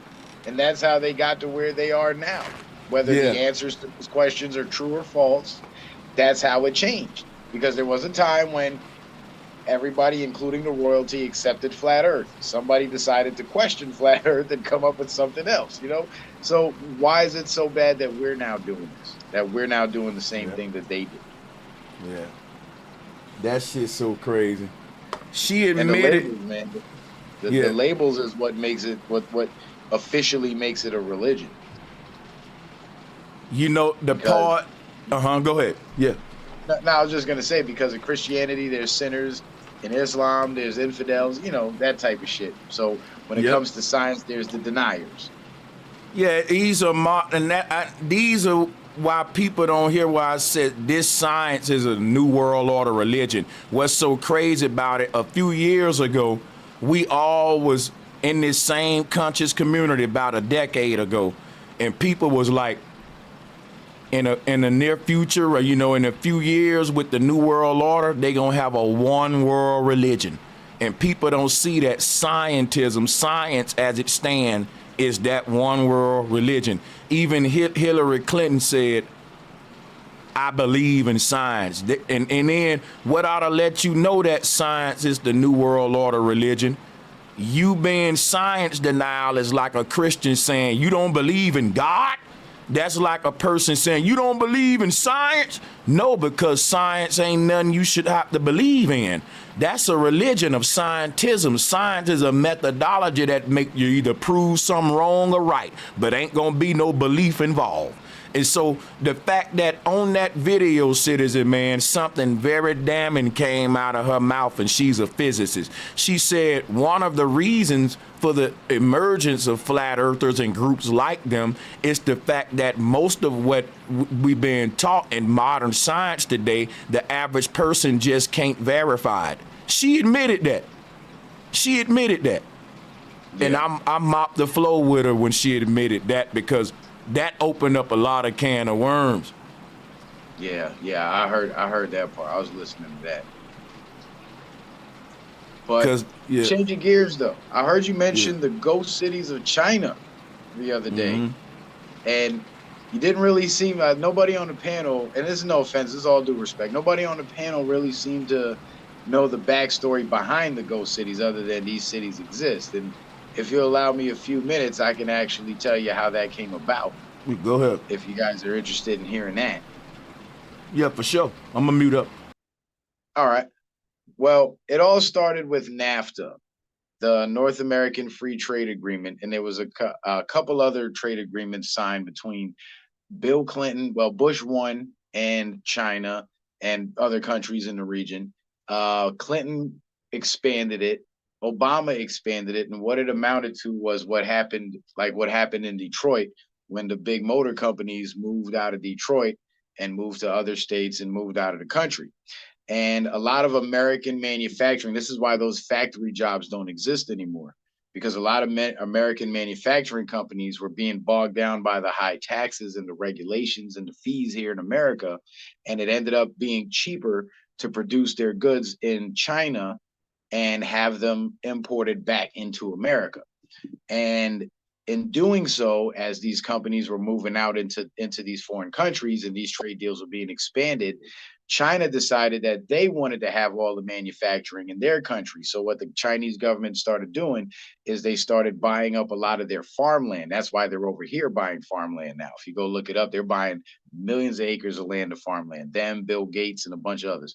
But they bought up a lot of their farmland and basically plowed fields all over and decided to build these big mega cities to house these American companies when they moved over to China. This was supposed to happen with under Obama, but something I don't know what slowed up the plan, and Hillary was supposed to continue it. And what happened is these companies, these builders in China, these contractors started hiring workers and paying out trillions of dollars to build these cities in anticipation that more American companies are going to leave the country, go to China, set up shop in China. Now they got the pre-built apartment buildings for the workers to live in. They got the factory buildings for the companies to set up and bring in their equipment, and everything is ready-made. But when Trump came on the scene and he started, before he even got elected, he started talking about the trade deals. He was saying that a lot before he got elected. That's what he was talking about. And when he started making these promises that we're going to lower taxes, we're going to slash regulations and all that shit, and begging these American companies to stay in America, a lot of them ended up staying in America. And what happened to those cities in China is all the money they invested in building those cities, they never got a return on their investment because the companies never moved over there. So business was never established there. There was no economy. People couldn't live there. And what's happening now is a lot of those buildings are crumbling and they're being demolished. And because the land was polluted with all the construction, they can't make it farmland again. So they lost a lot of money over that shit. And it was all because the trade deals got switched up when Trump came into office, and the American companies ended up not moving over there. That's why they're in China. There's some in Mexico. They're all over the world, but China is where the biggest cities are. And that is the story behind the ghost cities of China. Let me hold on. Salutes to Citizen, man, for that, for sure, man. Y'all, that's why y'all gotta sub up to the brother, for real. I just dropped the link again if y'all want to come up and if you got questions for him or me or anybody on the panel or Smoke or any of that stuff. Salutes to Miss Mocha, Big Dog Philly, Ditsy Boy. I see y'all out there, man. Somebody said YP did. What's that YP? Type that out, man, whoever that is. That young Pharaoh they talking about? Because, you know, he said he cool with Kim Un from North Korea, too. Yeah. Yeah. Oh, man. Yeah, if you go back and look at the map, right, of all the countries that he visited between 2017 and 2020, they're all countries in Asia surrounding China. And so all this talk about China is going to invade the U.S. or launch an attack against the U.S., it ain't going to happen because he gave billions of dollars in military equipment to India, Bangladesh, both Koreas, North Korea and South Korea, Vietnam, and we got Russia to the north, which is doing business with China. So militarily, the U.S. has China in check, and economically, Russia has China in check because Russia being the next largest neighboring country, and they having such low food production, they're getting a lot of their imports from Russia now. And now that the BRICS are making their appearance on the scene and creating their own international trade system, which is going to cut out the Federal Reserve and the Rothschilds and everybody. China and Russia are doing a lot of trade deals for energy, and the BRICS nations are actually in control of close to 50% of all the oil in the world, because the Saudis joined the BRICS too. So what's happening now, because of the ghost cities of China was just one aspect of it, but what's really happening is a financial shift. And that financial shift is going to move from having this oppressive World Bank IMF system that was extorting the third world poorer countries by giving them loans at higher rates, to having a fair trade platform where the BRICS Development Bank is actually going to start loaning these countries, and they already have, money to develop their infrastructure at reasonable rates so they don't have to turn over their ports and their land for mining and their infrastructure and their military equipment to the IMF in order to pay back those loans with the high-ass interest rates. So all the countries that we've been hearing about our whole lives that are enemies of America and so on, we're going to start to see those countries grow immensely economically. And this is the plan that Gaddafi, part of this is the plan that Gaddafi and Saddam Hussein was trying to create. And that's why Bush went after Saddam and Obama went after Gaddafi. because they didn't want this gold back currency to become the international standard, because it will outweigh the US dollar, which is just a worthless piece of paper at this point. And there's a website called watcher.guru. If you go follow watcher.guru, they cover all the moves that the BRICS is making and how the quote unquote de-dollarization is happening around the world. And that's what's leading to this massive inflation that we're seeing. That's why we're seeing such high ass prices here. And in order to get those prices back down, there's eventually going to be a shift to the gold backed currency. So they can't print money all willy nilly just to keep the big inflated federal government running. They'll have a set budget with a set amount of gold, set amount of precious metals, and they won't be able to exceed that unless they mine more of it out of American soil. So that's going to tilt things in a more fair balance for the people. So I think we have a bright future ahead, but it's going to be a long road, and it's going to be a tough one. So just a word of encouragement for the people out there, because I know shit ain't easy. It's Biden's economy, man, but it's gonna turn itself around. It's gonna self-correct eventually. Yeah, that was fire. I was on a call. I didn't know get in depth about the information that you was just saying, but I know in the Ken James Century City, when I spoke about the large apartment complex that housed 20,000 people, when he asked that question, that's what I spoke on. I didn't know what led these people to be living in this apartment complex. I think your answer right now just answered my question to it. But they got an apartment complex that got 20,000 residents in it, right? Yeah. Damn. Yeah. They got a lot of them big ass apartment complexes. That's a goddamn indoor city, huh? Yeah. So that was my answer to those dead cities or whatever, because they got apartment complexes that's housing 20,000 people at a time. They got some smaller ones too that's housing a little less than that, but the majority of the residents not like in their own homes and shit like that no more. They're actually living in these big ass apartment complexes that's basically like their own little cities. So it do make it look like a fucking ghost town and shit when all the rest of the area is being unoccupied. And these apartment complexes got grocery stores in them, hospitals, restaurants, gyms, and all type of shit in it. And they actually trying to do that shit over here too, man. They was trying to do that back in 2020 and shit. I don't know if y'all know about them. It's the self-sustaining community model, and it's they've called the actually Region International. My bad. Region International is the company. Yeah, that's it. The company that's building them. Yeah. And they actually did one in Orlando in I want to say like 2006, 2005. No, earlier than that. It was like 2002, because I was still in high school when they were building it.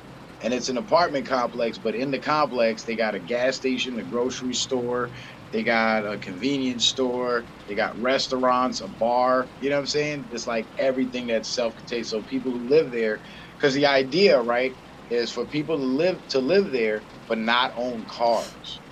That's the new trend that they're trying to mix with it. That's why they're trying to make everything self-contained. So you live there, you work there, and now with the expansion into work from home shit, people who work from home won't even need a car, because they could just go downstairs and go to the grocery store right across the parking lot. You know what I mean? Facts. Yeah. And that's the connection to why they got those big ass car cemeteries.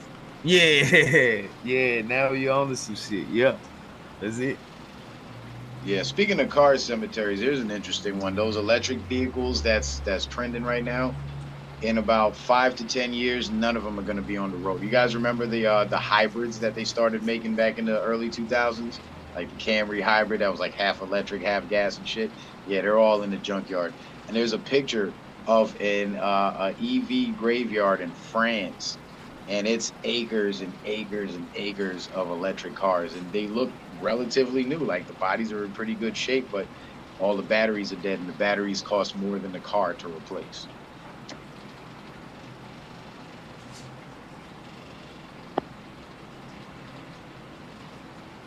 Yo, y'all can hear me? Oh yeah. Yeah, That's salute to wild, y'all, man. man. Yeah, salute. I was checking to Lonnie Gibbs. I'd rather you click the link and come up and talk with me on that, man. Should you sign with Gucci Mane? You say you young cheddar, man?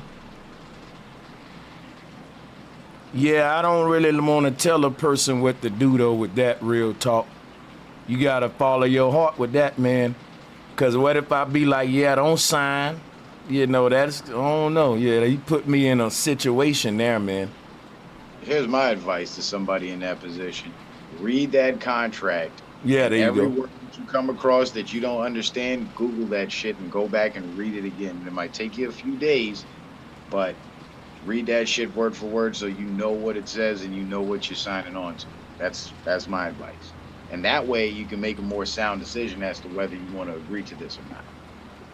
Yeah, and congratulations to you, man, for having that offer. But yeah, that's some good advice right there. That'll dictate what the hell you do, basically.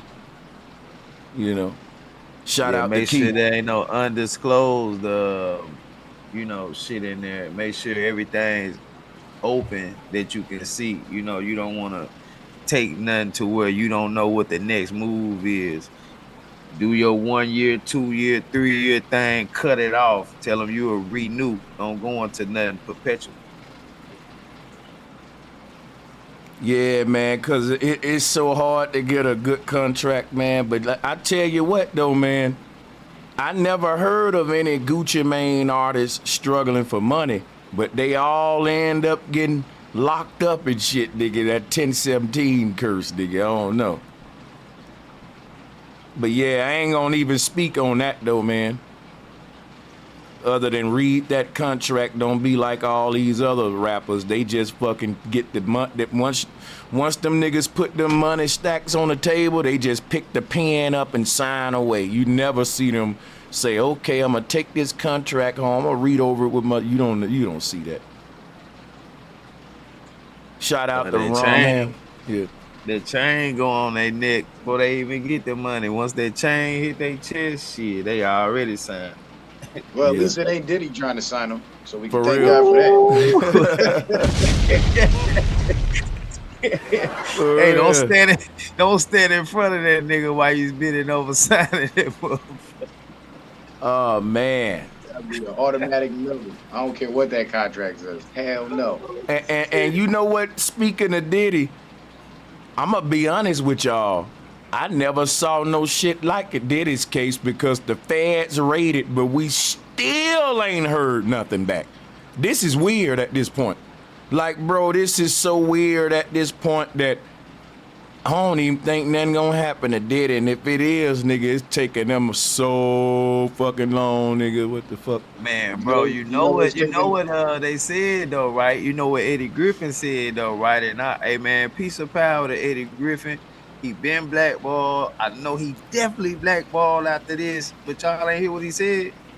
What? Man, he said they raided the crib to get the tapes because Diddy had tapes with Clive Davis and the other dude and shit. So he said he ain't going to jail. They just wanted to get them tapes, man. This shit crazy. I heard that they're questioning other witnesses now because Lil Rod's lawsuit is still pending, so that hasn't come up yet. And if anything criminal comes out in court in the lawsuit or in the depositions with the witnesses, then that triggers a criminal investigation. Now, if you have a criminal investigation, they have to be, and this is the feds we talking about, so it could take them a year, 2 years, 3 years. But I think some shit's gonna happen to them because it's just too much. It's too much there to ignore. You know what I'm saying? There's too much out in the public. Keefe D done went down already, and now Keefe D's claiming, you know, Puff made a payment for that job that he did. You know what I'm saying? And there's just too much there. So I think they're just appearing like they're not doing nothing to make him feel comfortable, so he don't try to run like Russell did. But I think they're gonna get him eventually. Feds investigate a motherfucker for 10 years before they take him down. You know what? So yeah, it ain't like this is nothing too off course then, yeah, you know. And I expect for it to take a little bit more time with somebody as intricate as Diddy.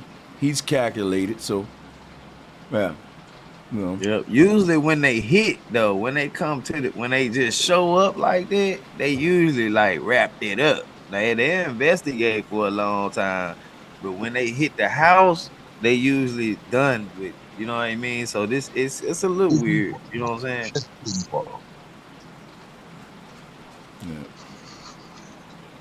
Yeah, man. Diddy has royal protection from Prince Harry and Prince Andrew. Take it from me. I'm that a makes journalist. sense. Makes sense. Journalist in London. Hey, shout out, hey, Cheddar, man. I'm gonna see which one of these is your joint, man. I'm gonna check your music out though. But yeah. Hey, shout out to Clayton Holmes and the Sister Kitty's Corner in the chat room. Salutes to y'all, for real. What's good, Reggie P?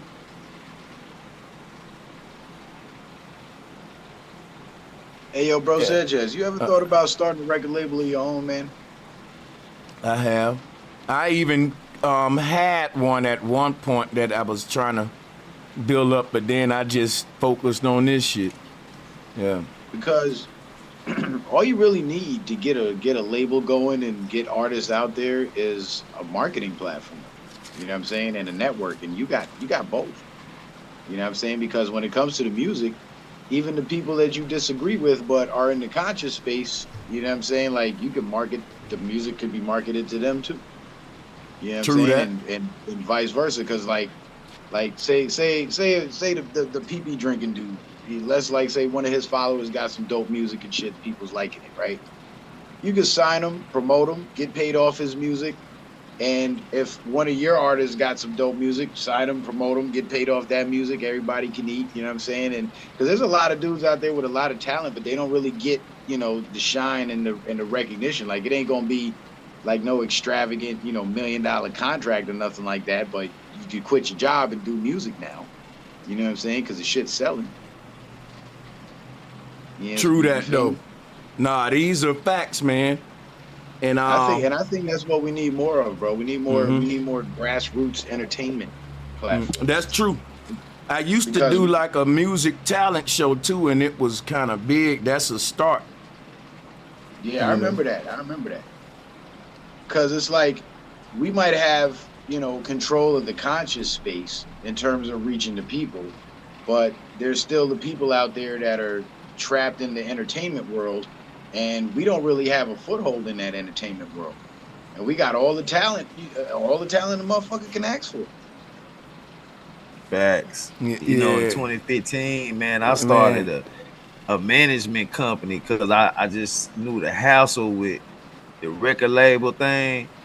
So it's kind of, you gotta like give a person some power because these artists be wanting their own independence. So you gotta kind of make it a record company without it being put out as a record company to put them in position to where they a boss type of shit too. You see what I'm saying? Contract. Yeah. And that's what was successful for me on the scene management company. We started that in 2015. And it was successful, you know what I'm saying, to be grassroots and shit. So that's my thing with the artists. It's always difficult. It's a lot of minds to be dealing with. So if bro could just work with everybody and just deal with them on their certain levels, how he deal with them and get that music together in one place and put it out and deal with everybody individually rather as a collective, I think that'll run more smoothly for you. Yeah, and every artist that gets paid, you know what I'm saying, when they get paid, you pay them, you give them their 1099, show them how to fill out their 1040C, to file their taxes so they don't have no tax trouble later on down the road, you know what I'm saying, and just legitimize everything. You know, that is something to keep in mind. I think it could be done, man. I think we got enough people, you know, especially in this online network, that would be willing to, you know, help manage things and be a part of the team. You know what I'm saying? So I just want to throw that idea out there. Like maybe we could start brainstorming and figuring out the initial costs. You know what I mean? You know, because you know what I'm saying? Like I could put some bread in there, become a partner. You know what I'm saying? You put some bread up, you know what I'm saying, and somebody else, a couple other guys, and we make this shit happen, bro. Yeah. Hey, man, look, that's something we need to talk about for real. And then start just scouting and seeing who got talent and who, what the art is looking like in the community, and fill up the roster. From there, I'm down, man. I thought about this before. That was kind of the reason behind me doing the talent shows, to see who I wanted to collab with and build with on that level. But yeah, Yeah. Yeah, I heard you say. I think it was yesterday or the day before that you were putting together a new album. Oh yeah, that's right. You got any idea what the release date's gonna be on that? Is it gonna be like this year, next year, or are you still in the works? I'm shooting the end of this year, beginning of next year. I'm like a perfectionist, man, at this point, because I've made a lot of music, but I do want to make some that I just really take my time with and just be inspired to write versus just I'm writing because I'm doing the album and shit. But yeah. All right. Respect. Well, if you need any feature artists, man, you can put me on the list, bro. I'm always up for it. I got them bars, bro. Hey, man, hell yeah, man. Kick some for him, Citizen, man. Yeah. Yeah, come on, Citizen, man. Go kick this shit man. real quick, man. Oh, man, y'all put me on the spot, bro. I can't. Hey, but we ought to have. We can start off like that. Just we can come and have like nights where we do kick shit, man. Citizen, man. If you feel like kicking some at any point in this show, give us some bars, man. Real talk. You know who I am, Citizen, man. Here I stand, flag in hand. Now I'm fucking with y'all, man. Keep Norfolk trying to spot the cipher now. Let me get a little something. Yeah, a little something. Most of these pro-black leaders are fake. They all frauds, wearing dashiki, selling you hate and buying cars. That's it. That's all I have. How about drop a bomb for you? Citizen, man. Citizen, man, gave y'all a sample. He gave y'all a sample like Sam's Club. Hey, it was like Chris Rock on I'm gonna get you suckers. Pour it in my hand. God damn.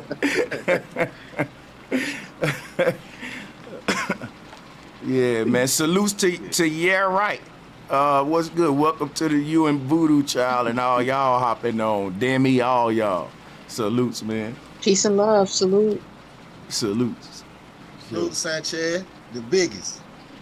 I wish. Sanchez, the biggest, salutes, man. Bro. Much love to everybody in the chat as well, man. We up in here. You already know it.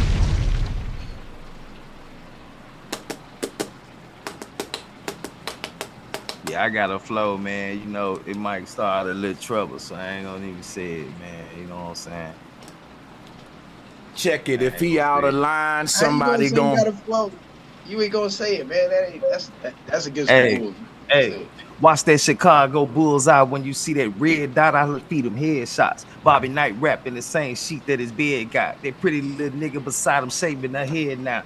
Homie trying to sound like a woman. He just a mascot. What happened to that boy? What he so mad about? Would this 4-5 black? He fucked his own couch. I'm getting off the toilet and flushing this shit show now, nigga. What's that? Put the blinky away. Put it away. That was legit, my boy. That was legit, for real. Shots fired. Oh yeah, we about to have this label, man.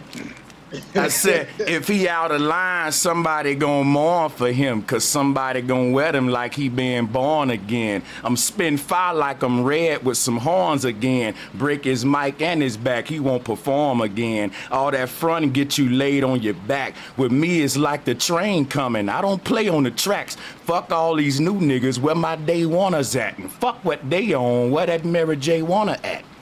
You know what I'm saying? let's get into him. Right on. Sanchez, that was straight freestyle too, Sanchez. That wasn't no shit you wrote either, Sanchez. Nah, that's some shit I wrote and remembered. For real. Man, that's crazy. That shit I hard as haven't fuck. wrote a rhyme. I haven't wrote a rhyme since 2019, bro. I ain't even gonna lie to you. I thought I retired. Yeah. I got notebooks all around this bitch. That's why I shouldn't take long with this album. I should have it by the end of the year or some shit. I'm ever fucking, like go through your old songs that you have written out and like redid them and changed the words up and made it more relevant and shit? You ever do that? Yeah, hell yeah. Hell yeah.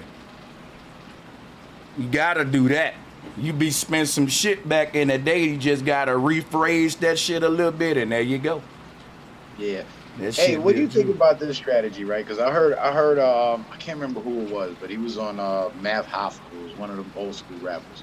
And he was like, the reason why rap in the early 2000s and late 90s didn't really last is because people kept time stamping their music, right?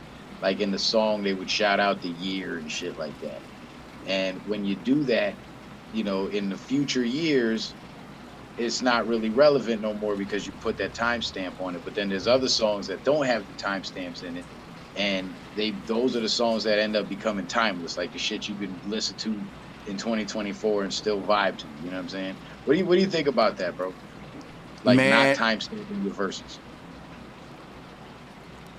I think that a lot of shit is just disposable for a purpose. You know what I'm saying?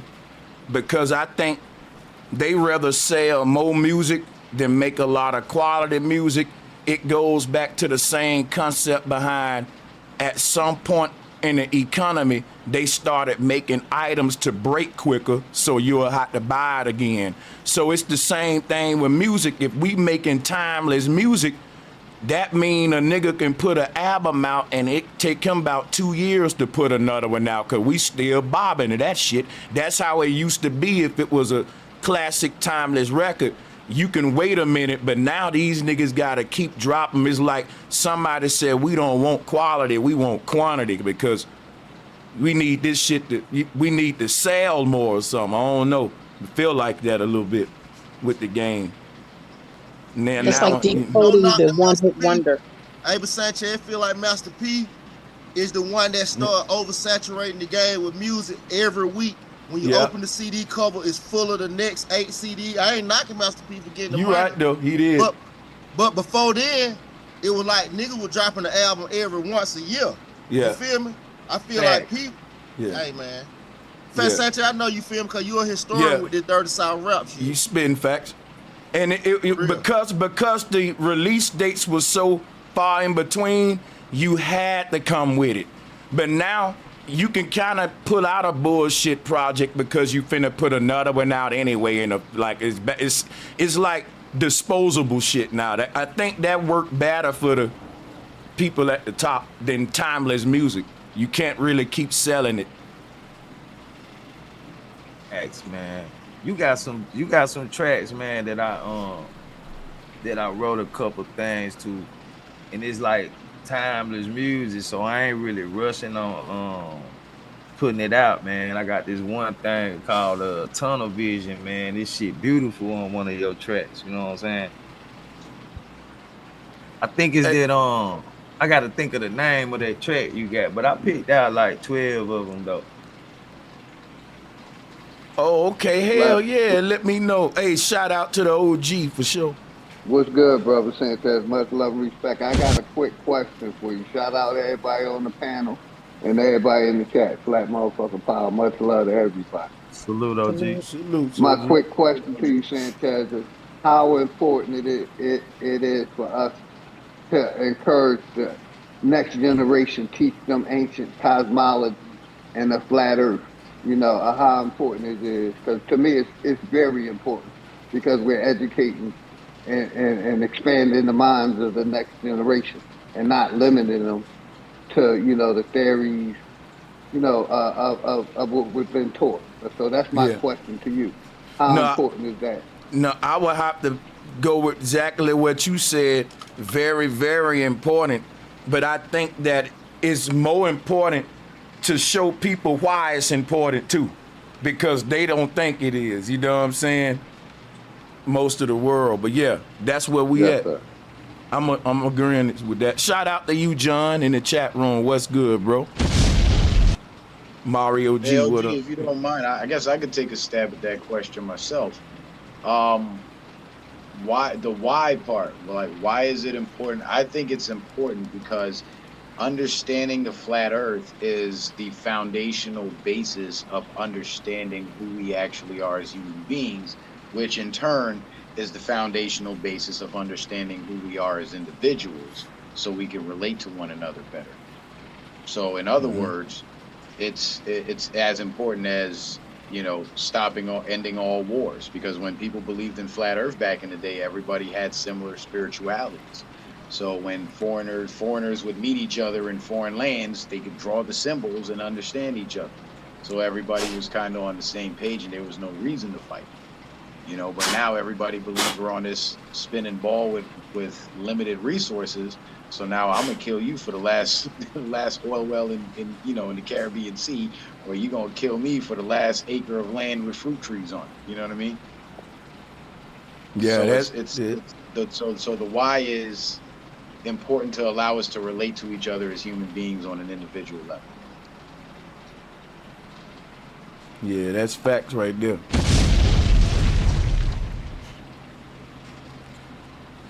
Yeah, man. I just rolled up. But yeah, the flow is open, man, to everybody on the call. Let me drop the link again. Tarot Energy, what's up? Riot, what's good? OB1 and Seeking Starwater. Yeah, man, we got like 7 other people on the panel, man. Where's everybody else? Hey, Sanchez, I know you don't remember me from on the channel, but bro, I've been rocking with you since the cheat background. That's no knock to you, but I know where I done saw you on this YouTube game for a minute, bro. You saw the evolution and the growth. That's love. What? Much respect. What? Hell man? yeah. And bro, since you put out that her story, his story to her story, bro. Yeah. It's been a wrap for this. It's been a wrap, bro. They ain't been fucking with you since, partner. You hear me? Man, I hear you. I appreciate this. They have not been fucking with you since then, and they can't fuck with you, dog, cause they not on your level. They, man, you know, Sanchez, I'll be regurgitating some shit that you said, my nigga. I'm just giving the nigga his flower while I can. You see what I'm saying? That's all. Much love. Hell yeah. My dog. Yeah, that her story to his story.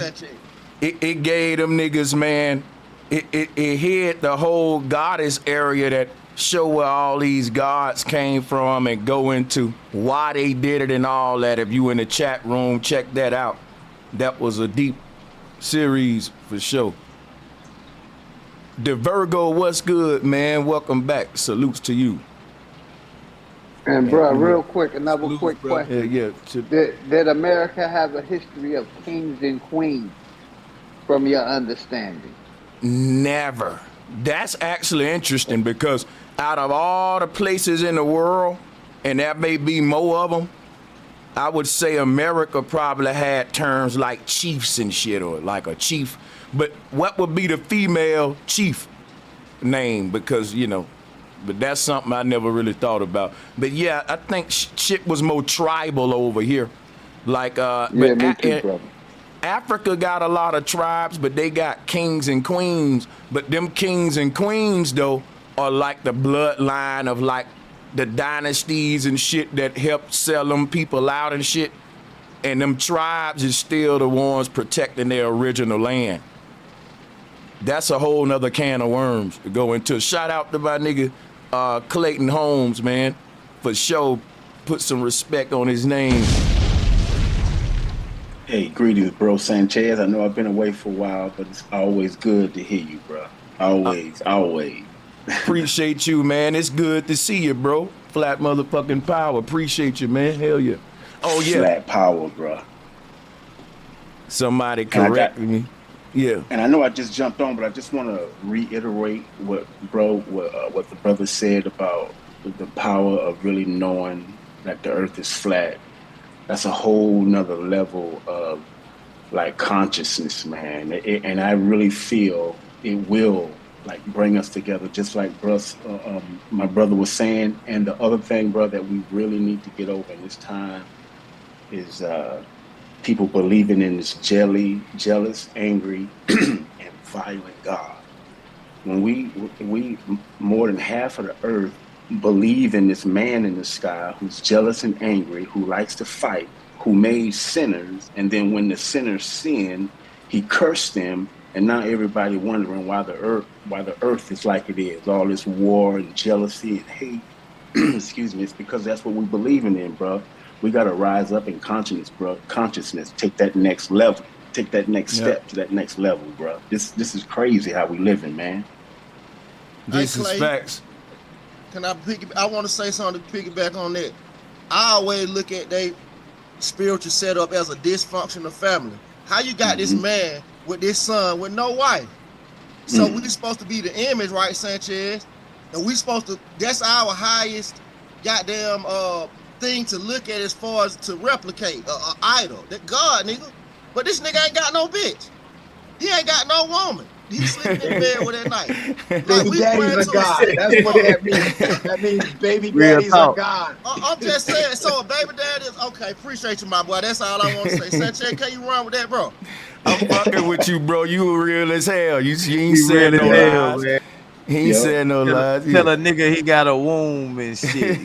But they talking about all the single parents on earth. Nigga, it's a single parent in heaven from their perspective. You feel right? God damn it, damn. Wow. God damn, bro. Hey, bro, I don't think he ever put any gender designation on that Holy Ghost cat. That might be a chick. Man, that Holy Ghost cat might be a dude too. We don't know. Yeah, we hope not. That shit need to be clear and cut. I'm gonna tell you right now, bro. The only way you can sell that story in the Bible, cause if one of you niggas show up to your old lady and she talking about that spirit got me pregnant, it's problems, man. But that's literally like, that's why I said Joseph was a simp if you really think about it. He was a special kind. Yeah. And a simp when he buy that shit, man. Simp gonna be like, hell no, Betty, you tripping. Hey, here's a little exercise you could do with, like, you know, Christian family members and stuff that actually believe in the Bible. You go up to them and you say, "Did you know that Jesus and Satan were brothers?" And watch them freak the fuck out. I did that shit with my mom. She's like, "No, they're not." I was like, "Yeah, they are. They had the same dad." hey, citizen man, check it out. Not only that, he sent himself down to earth to impregnate his mama, and then he was born out of his mama after he impregnated. Just check all that shit out, man. That shit crazy. That shit crazy, dog. Shit crazy. Then they say, as above, so below. So if it's a war in the heavens, it can't be shit but a war on the earth. Thank you, man. Thank you, bro. They got the shit dysfunctional in heaven. They want the shit to be, bro, drop a bomb for that shit. That's where the first war was fought in heaven from an all-knowing God, and it was started with his right-hand man, the one he made first. I'm like, okay, man, it's time to think. Like, God didn't know that his first creation was going to rise up against him. And again, now, if I have a son and my son comes to me and say, "Daddy, I want to be like you. I want to run things." First of all, I'm going to be flat. I'm like, this whole thing is just nuts, man. When you really just sit down and think about it. And family, if there's any religious people on here, it's okay, man. Never, somebody said something earlier about when you sign a contract, if you come across a word and you don't understand it, look that word up. Bro, that was one of the main things that I've learned that helped me focus on my reading better, because it was said that never go past a misunderstood word. Never. So I used to fucking daydream when I was reading. And so this dude gave me this tip. He said, "I promise," he said, "I bet you whip past a word that you don't understand." So and I bring this up, so it's okay, family, when you're reading the Bible and something don't make sense to you, man, sit down and ask that question. And if you know that there's a source or a God, ask it, but don't go past the stuff that don't make sense, man. Especially when you're reading that Bible. That's why I love that book of Revelation, man, because that confused so many people. Listen, I'm one of those Christians that read the whole Bible from front to back in my life. Me too. Yeah.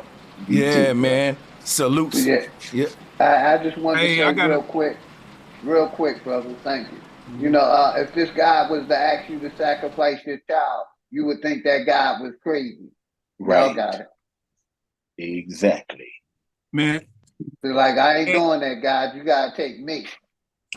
And especially if the earth ain't gonna get no better. The earth ain't no better, fam. It's now you can get to heaven because he killed his son for you. It's like, come on, man. It's like, what if God was like Jesus in the beginning? Go ahead, brother. Yeah, like what if he was just like Jesus in the beginning? That's the whole story, fam. It's nonsense. I'm glad you brought up the God talk, because I wasn't even thinking about that, but it dawned on me, and I've said this before on one of my flat Earth shows. Understanding the flat Earth gives you a better understanding of the actual creator. Because if say you believe in God and you worship God, but you got this image of the globe in your mind, the God you worship is the same God that the people who created that globe worship. Not a God you want to be down with. That's a P. Diddy style contract. But when you study the flat Earth, you get to know a creator by their creation. It's like how when you go to an art gallery and you look at these art pieces, you can make inferences about the artist himself. Like, oh, he was very meticulous. He was very careful. He was very, he colored within the lines. He was very into what he was doing. And then you go look at another painting that's, a little more sloppy and less put together. And you're like, okay, he was maybe a wild person. He was a free spirit, quote unquote. He just kind of did what he did. He colored outside the lines, but he made his own designs. He was, you know what I'm saying? So in studying the work of the creator, you get a better understanding. I mean, studying the work of the creator, you get a better understanding of that creator. So if we study the correct creation, now we're actually studying the work of the actual creator and not the false God. And a lot of people also. I want to say this though, because I know a lot of people don't understand this, what I'm about to say, but you gotta do your research. The Bible is not supposed to be literal. That's the first thing, because you're dealing with a physical entity. When you take it literal, the Bible is meant to understand it from a metaphysical standpoint of view, beyond the physics.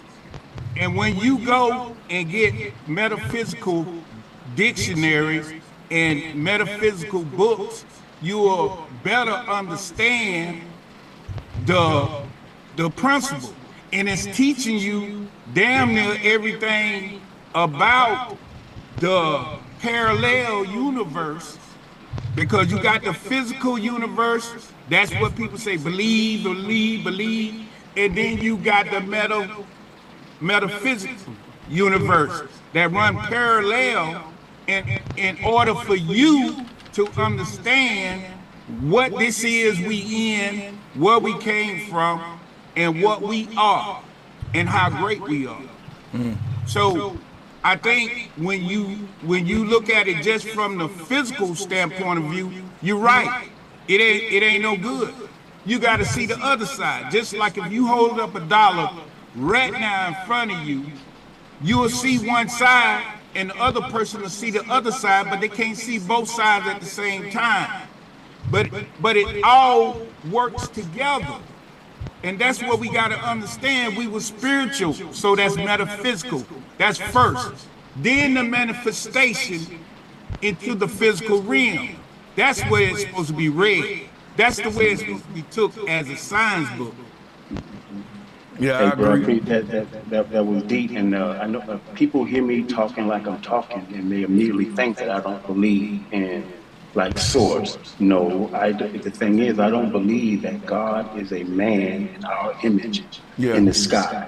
Something is responsible for all this family, and it's fucking amazing. And every time I go outside, man, I look up, I see that sun, the moon, and the stars, and I know now that we're not moving. Man, that shit gives me chills, bruh. This shit is amazing, man. Something is responsible for all this family, and you gotta look deep. You gotta look deep. And I think that whatever source is, I don't feel like it has anything else to do with us. I think it's more like, okay, find your way back home.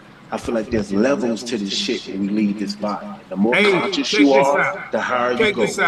Check this out. Sanchez said it so beautiful the other day. He put it in an allegory Well, he said, me and my brother in the 3rd grade, and that nigga failed, and I passed, I'm going on. The people that still in the belief mindset, they fail because they still in the belief. And you're supposed to go to degree to the next degree, success to success, prosperity to prosperity. And they stand in one position. You get me? Yeah. You're supposed to upgrade from believing the Bible to knowing the Bible. Yeah, and that's they missing that. And that's why they didn't taught. Just to cook with y'all on that, that's why they call the early Christians Gnostics, and that's another way of saying they was knowers. But let me just say this real quick. I want to point something out to y'all. This is Billy Carson's channel right here that I'm freezing it on because I don't want to copyright strike. Now listen, Billy Carson live, he's teaching about the Last Supper. Now, I'm not trying to be funny, y'all. I was the first one to bring this. Well, I'm going to say I brought it before Billy, how the Last Supper, what the Last Supper is. The reason I'm pointing this out to show you something. Now, he's over here teaching this about the Last Supper, right? They showing you how the zodiac revolves above the table, which is the earth.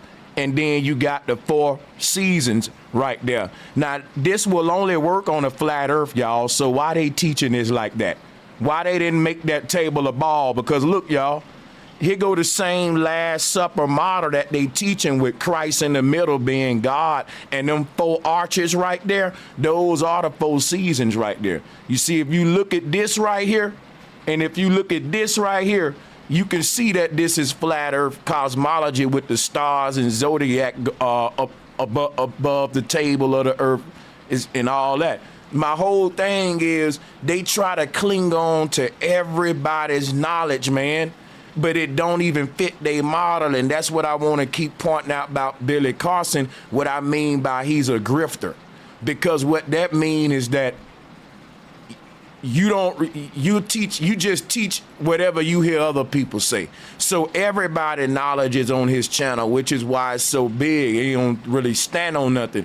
But another thing I want to point out, look at the thumbnail.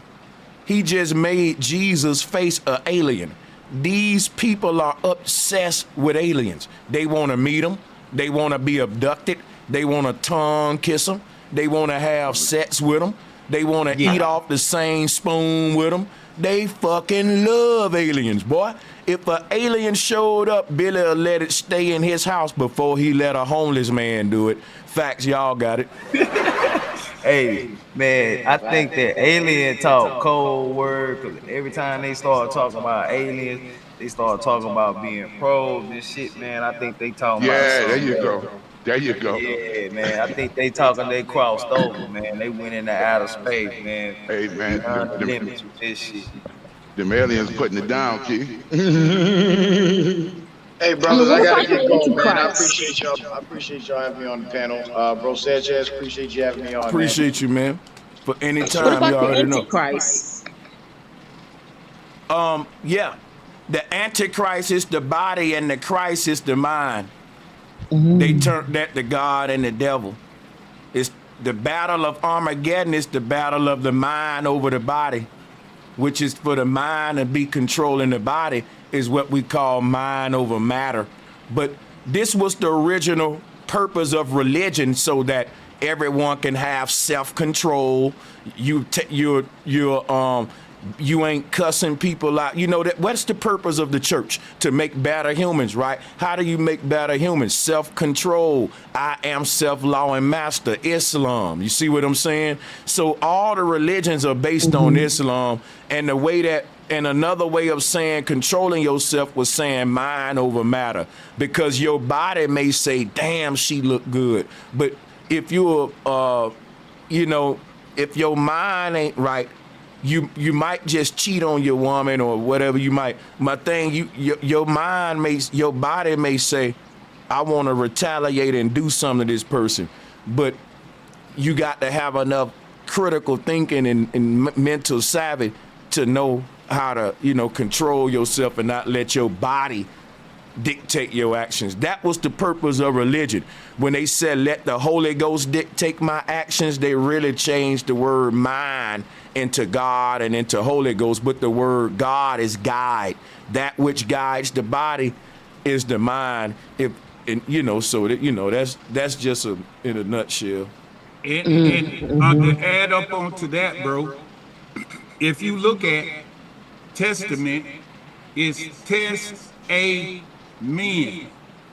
And what that means is man is mind, man is mental. If you do the etymology of mental, you're gonna come to man, men.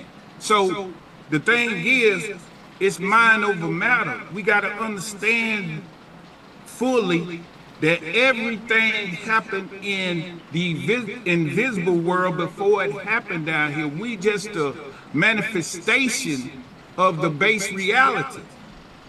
And the Bible itself is depicting that. That's why it says allegory, mythology.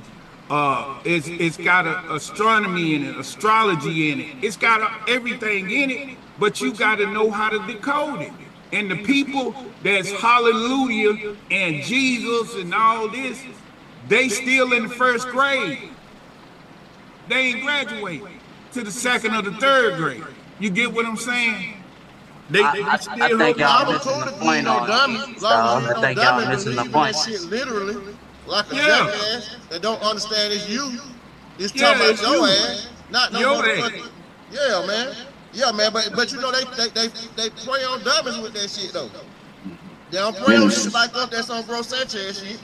Cause we already know. We ain't praying to you feel me. You know what's going on. This shit is up, man.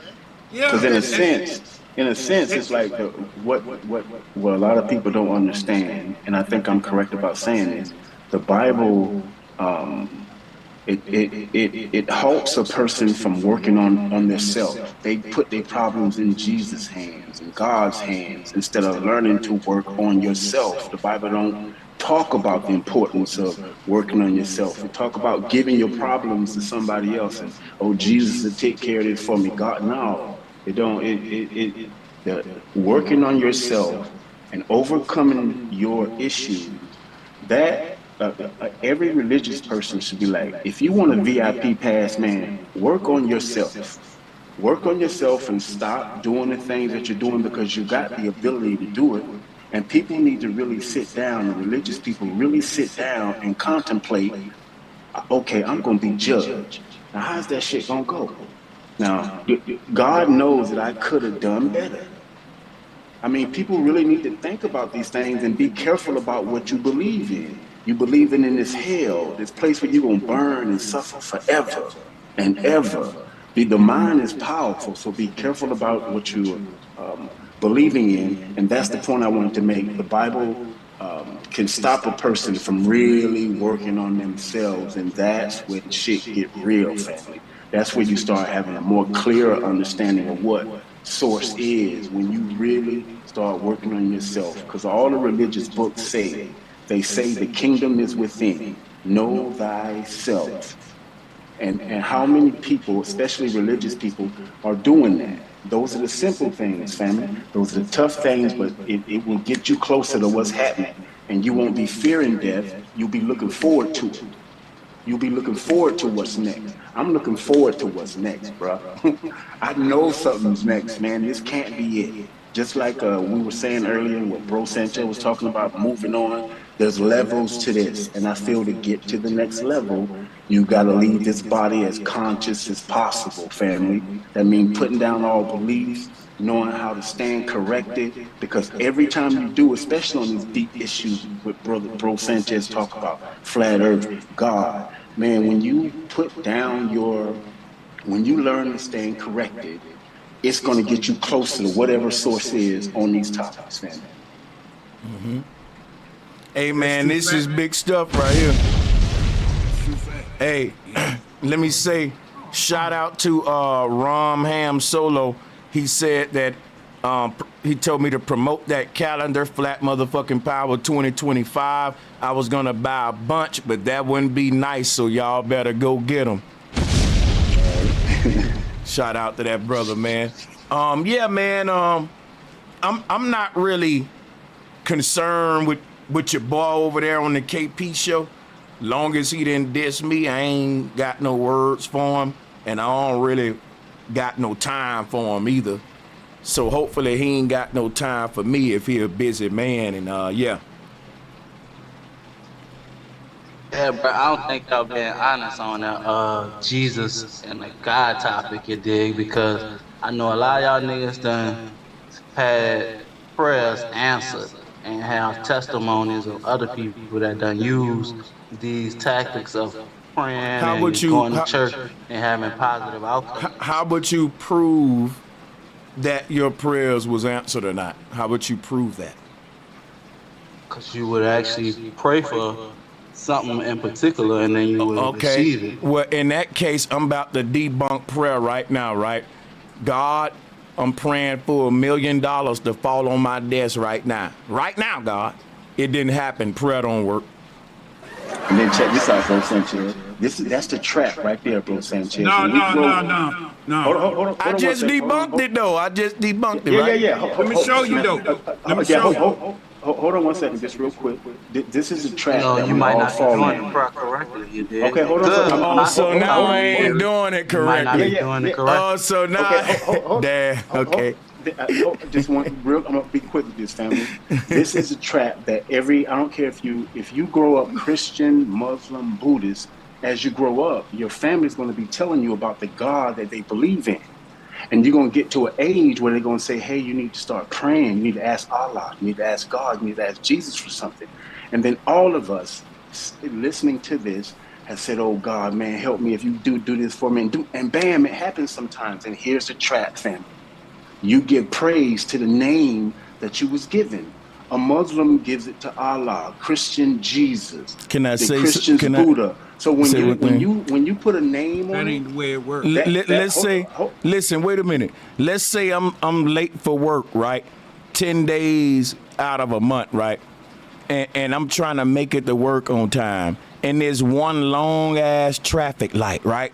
I say, Lord, please let this light turn green before I get there, because I'm going to get late. I'm going to be fired. Now, guess what? What's out of them 10 times I went to work, right? You think that, okay, so the light changed for me 9 times it went green. You saying God helped me all them 9 times to get to work on time and with the traffic light? He answered my prayer 9 times. And I would say, well, damn, I'm pretty sure it's kids in Africa that's praying to God for food on their plate. God got me to green like 9 times, but ain't get them, you know what I'm saying, ain't stop famine one time over here. So if we say, my point is, if we say our prayer was answered, now we're creating the image of a selfish God that answers some people's prayers and not others. And then when I ask one of them people why God didn't answer my prayer, but he answered yours, they say you ain't do it right. You didn't do it right. You know. Well, I'm two points I want to point out. It's a law that this universe is governed by of producing, and the law move in a subtle way. You is not finna plant no seed today and get a full tree tomorrow. Your prayers is the same way.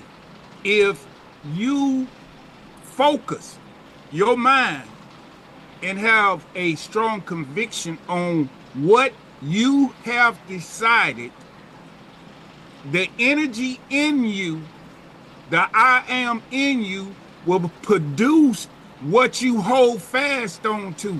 And what I mean by that is, if you wanted $1 million and you keep that in your mind, you visualize it, you affirm it, you think about it, you live like you got it in the now, because you got to be in the now to receive the things.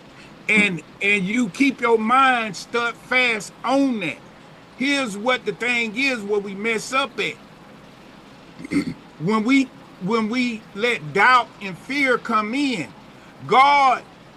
the the I am that is in you is telling you what I made is good and everything is good. But we got duality playing in our self-conscious, in our conscious mind, that knocks the things that we want or desire. And that's the problem. We don't know the law that is governing the prayers or the thoughts that go to the spiritual realm and then come back as what we wanted into the material realm. That's the problem. That's why I say they still in elementary, because my grandmama prayed and prayed and prayed and prayed and prayed, but she didn't understand that it had to go into a formless substance that we call God and form itself to come back down here to, or over here to the material realm. We didn't have the concept of the method of prayer or desiring something, because we did not change the mind and get duality out the way. I got a question. That's the problem. I got a question, right? If God know everything, why pray? Because if I say God, right? Why say God, my light bill need to be paid? He know that. He knew that. You know. And then we also say everything in the Bible is already written out and it's gonna be fulfilled whether you like it or not. Everything you gonna do tomorrow is written in the Bible already. The Bible is the book of our whole life from beginning to end, prophecy. And basically, in the beginning was the Word. It was always the Word, and what was written in the Word gonna play out. So it's already a scripture written out for your life. So if your lights ain't on, it's written in the Bible that your lights ain't gonna be on right now. You can't pray that away. That's scripture that's fulfilling. If it's written in the Bible that you gonna suffer at this time, you can pray to God all you want, man. He wrote that in the book at this time, you gonna suffer. You know what I'm saying? So I don't even get why I even talk to God anyway, you know. 100. I had that same thought. You are living life for it. You're living life for it. You gotta talk to yourself. You know what I'm You saying? gotta talk to yourself. That's not what the Bible said. Hey, but I just want, for religious people that are listening, and it sounds like bro here, you know, he may be religious. If you guys believe in prayer, okay, well, if anybody's listening, y'all pray. How about y'all pray for God and Satan to shake hands and be friends? What would that do? See, that's duality, bro. That's why you're looking at it wrong. The base reality is good. Now look, I want y'all to picture this. Picture me getting on. Hold on. Yeah. Picture me getting on my knees right now, Clayton, and saying, Lord, I beg of you with all my heart for you and the devil to make a truce right now. Now watch this. And God look up in his heavenly sky on his throne and say, you know what? All right, everybody, load up. We going out here to make a truce with the devil. Why, God? Sanchez prayed for us to make a truce. It's over right now. We being cool with the devil because Sanchez asked me to.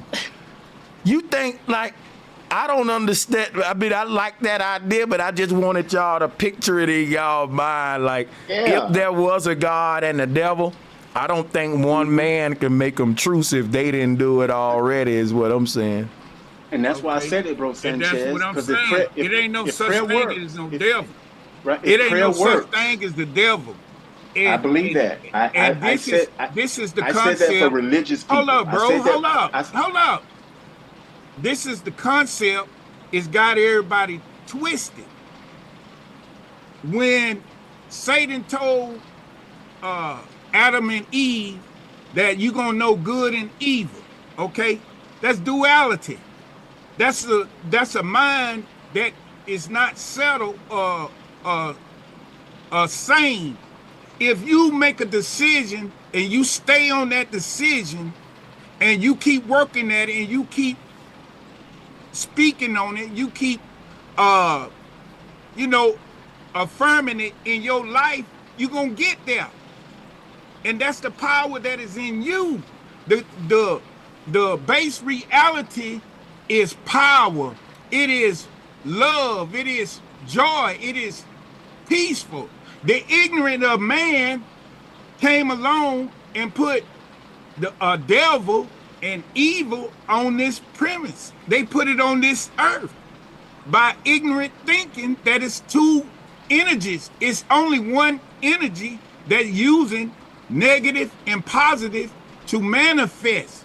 So if you go to the mindset that everything down here is good, it's good because you can live on this earth. You can't go out of this dome and go to Mars and live. It's conducive to your body, your mind, and soul. This earth is, this universe is conducive to the mind and body of your soul. It's plants on this earth that yield every season because it's conducive. It's supposed to be here. And it's a divine force that manifests the goodness, but we got our mind thinking it's two energies pushing the wrong agenda. That's the problem. And I feel you, my brother. I understand you. I can't remember the last time I prayed. I don't pray. And I said that because of what Bro Sanchez said. If people believe in the power of prayer, and especially if you are religious, I was just making that point. Hey, instead of praying for something for you, how about praying for God and Satan to make up? Because that's what they believe. And they're not going to stop believing that. And I'm hoping this conversation is going to help them. But I feel you, bro. I don't pray. I don't remember. I don't beg or ask God for nothing. I just give thanks, man. I give thanks and I try to manifest things for myself, just like you said.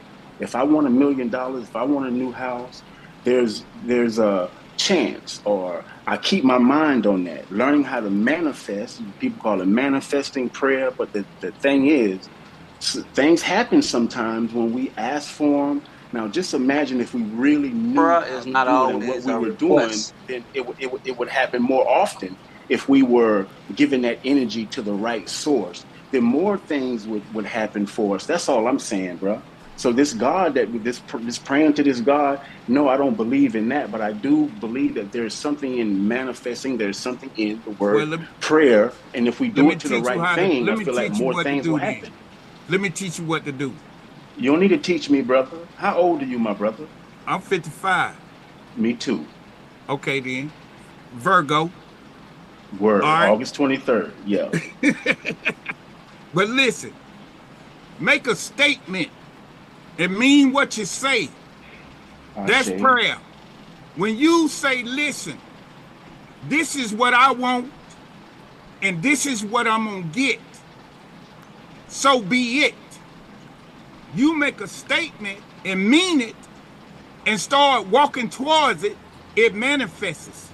Because you are God, you got dominion and authority. And when you don't act in that particular way, you're right, it's not going to come.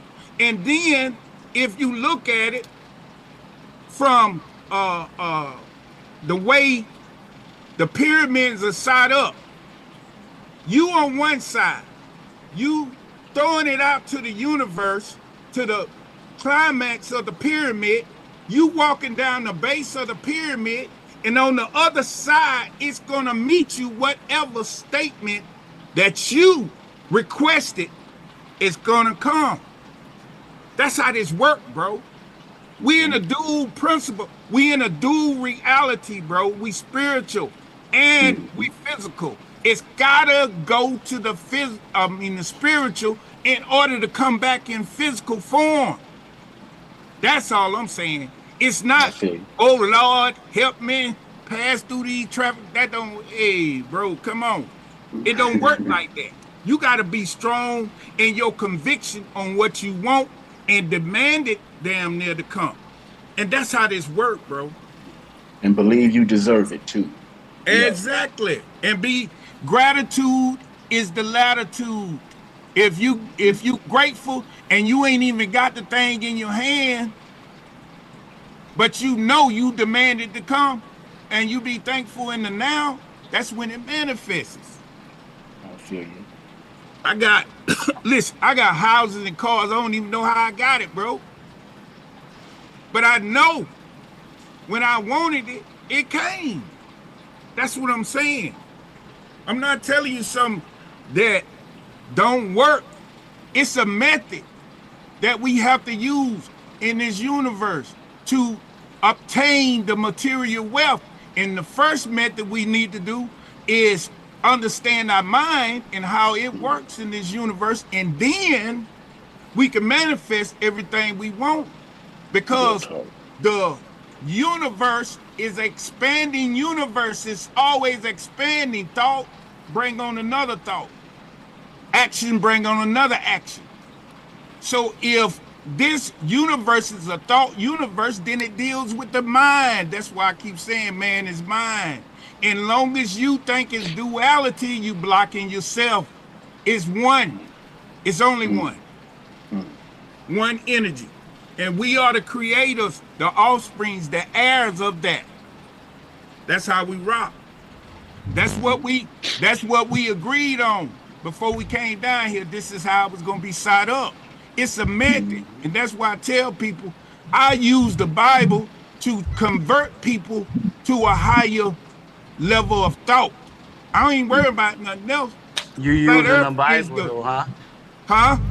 Just like Sanchez, y'all niggas be stunting like y'all not touching that Bible. Y'all still using No, it. I don't. Hold on, let me speak a minute. Let me speak on that for a second. I can't speak for Sanchez, but listen, I tell you. I don't stunt about me not using the Bible because I'm a syncretist. If I don't use the Bible, people gonna say, why haven't you synced or deciphered the Bible? You deciphered everything else.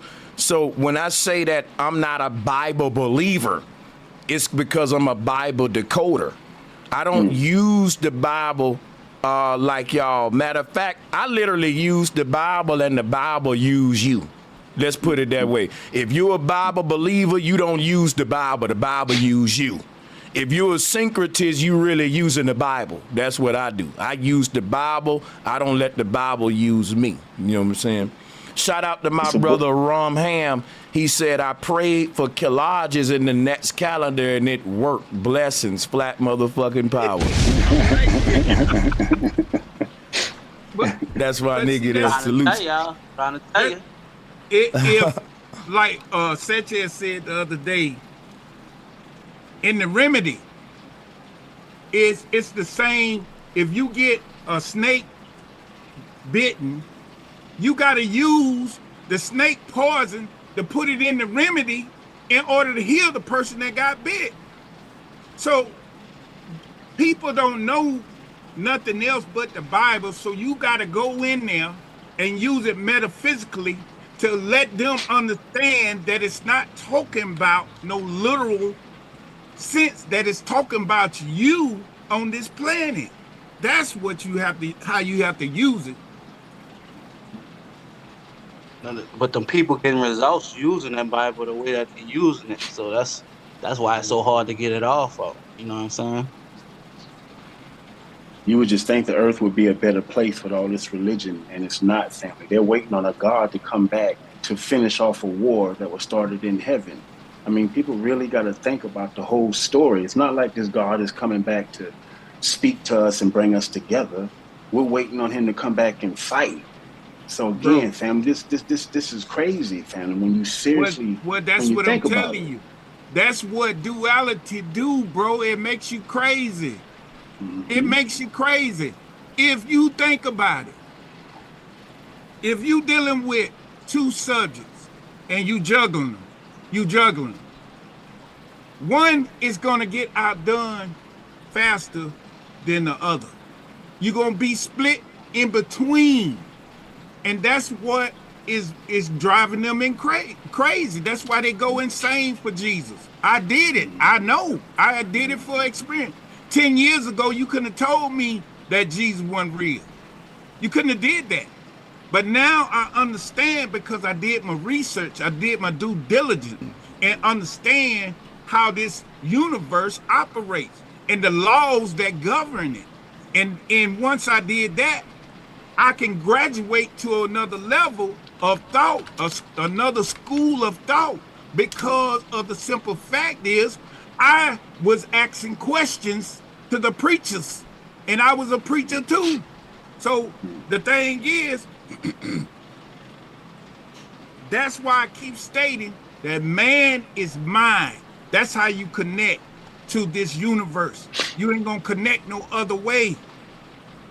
That's why they use symbols. That's why all of us here dealing with the syncretism genius Sanchez, because we dealing with these symbols. That's why we doing this, bro. Because that's the first language, and it go directly to the consciousness. That's how it works. Yo, can you guys hear me? Yep, we got you. Yeah, I just want to chime in real quick.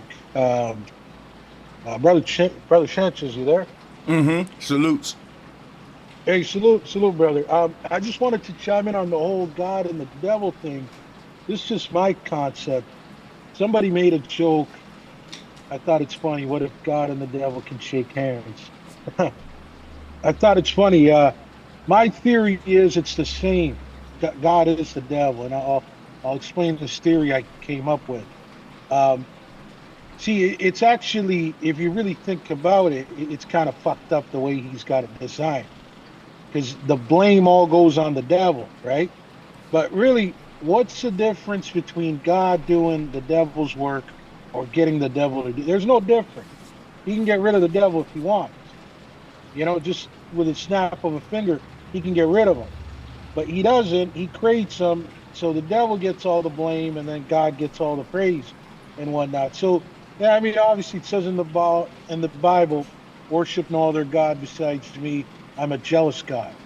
You know, he flat out says it. So I don't know how to really feel about that, but I don't. You know, I don't believe in God and the devil. I believe in God and the goddess.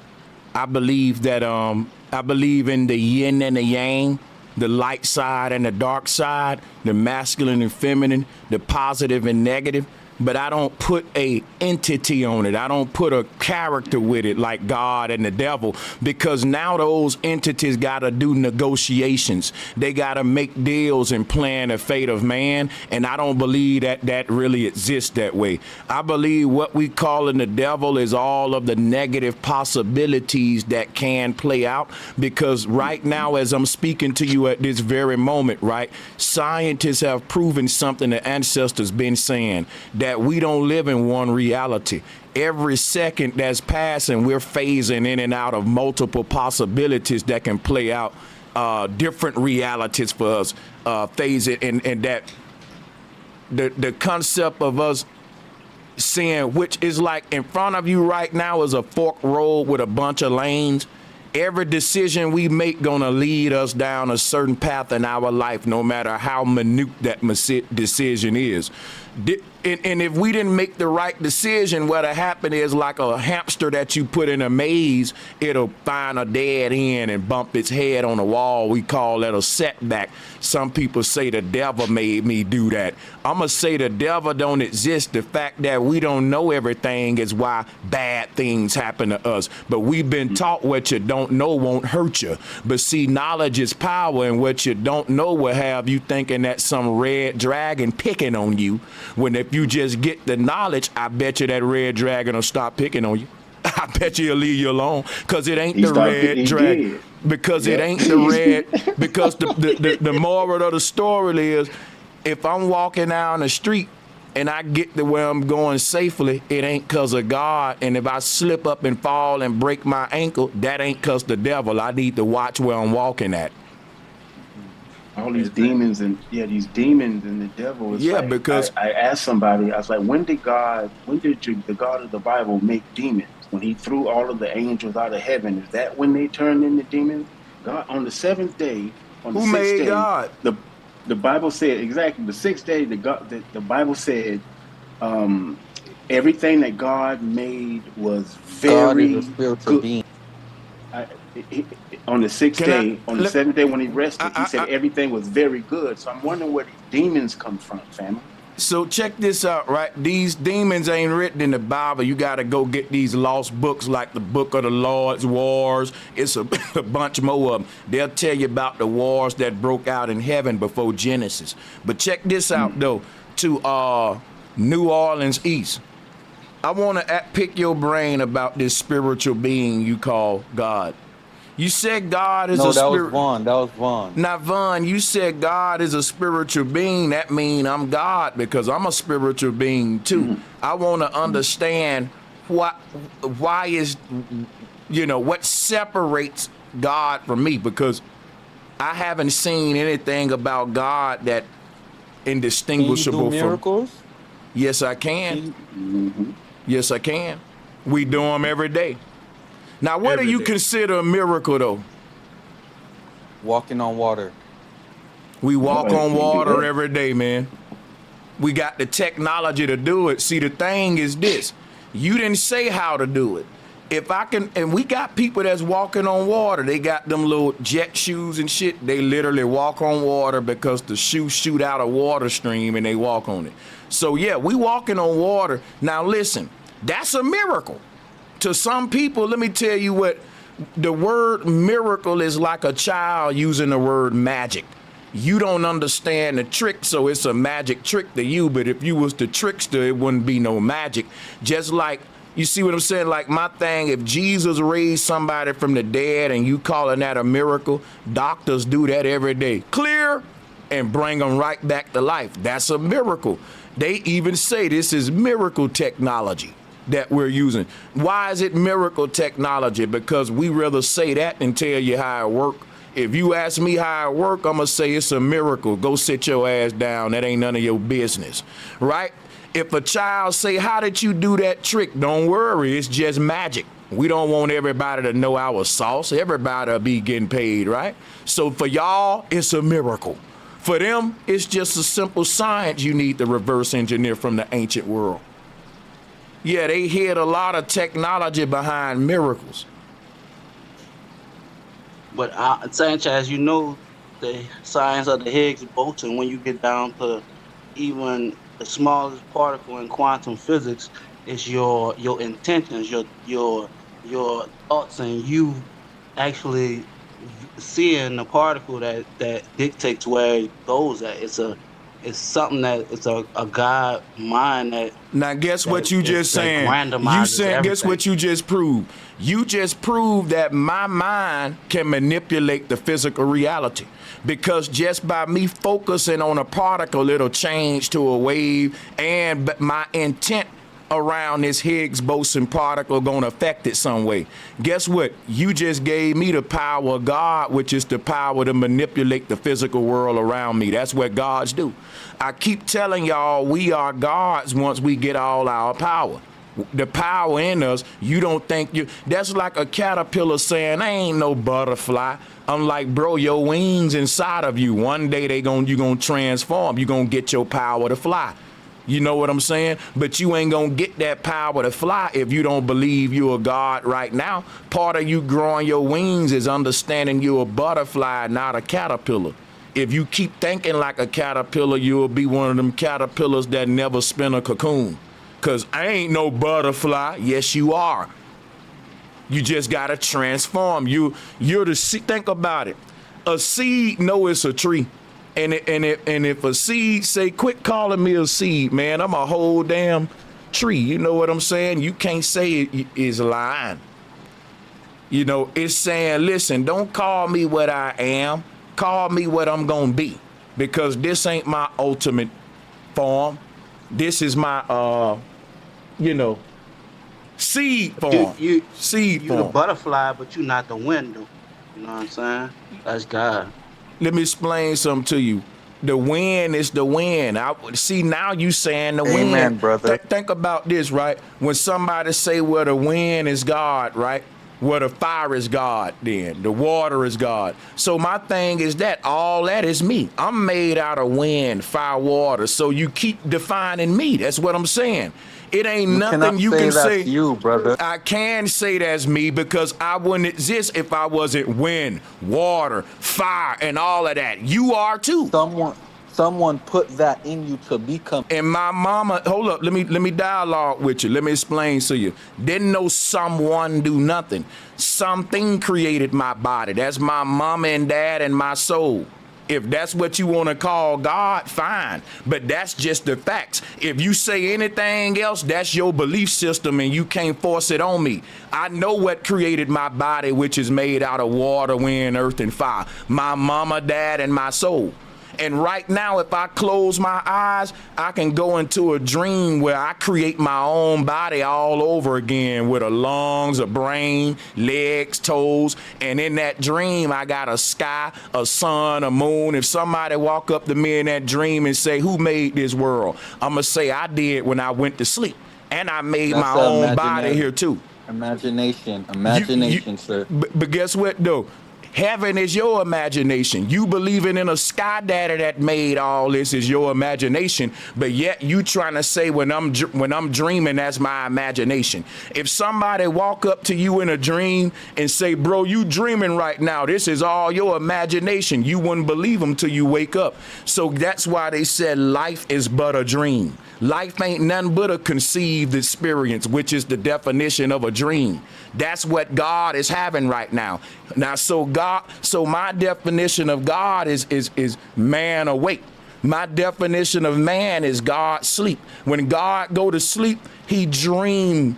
And when God dream, man call that a lifetime. Now, you can't make me see reality no other way, and you ain't about to give me no sky daddy. Because guess what?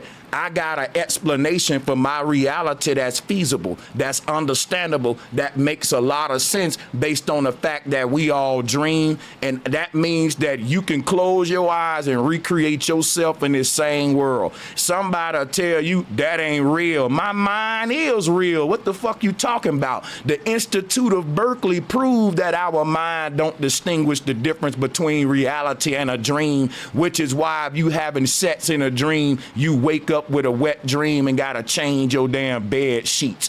Everybody know, bro, you cut me off. Everybody know you done been in a dream before and walked up to a toilet and pissed in a dream and woke up and pissed in the bed. Now tell me I'm lying if you ain't done that before. Tell me I'm lying. So y'all gonna play with me now. So my thing is this right here.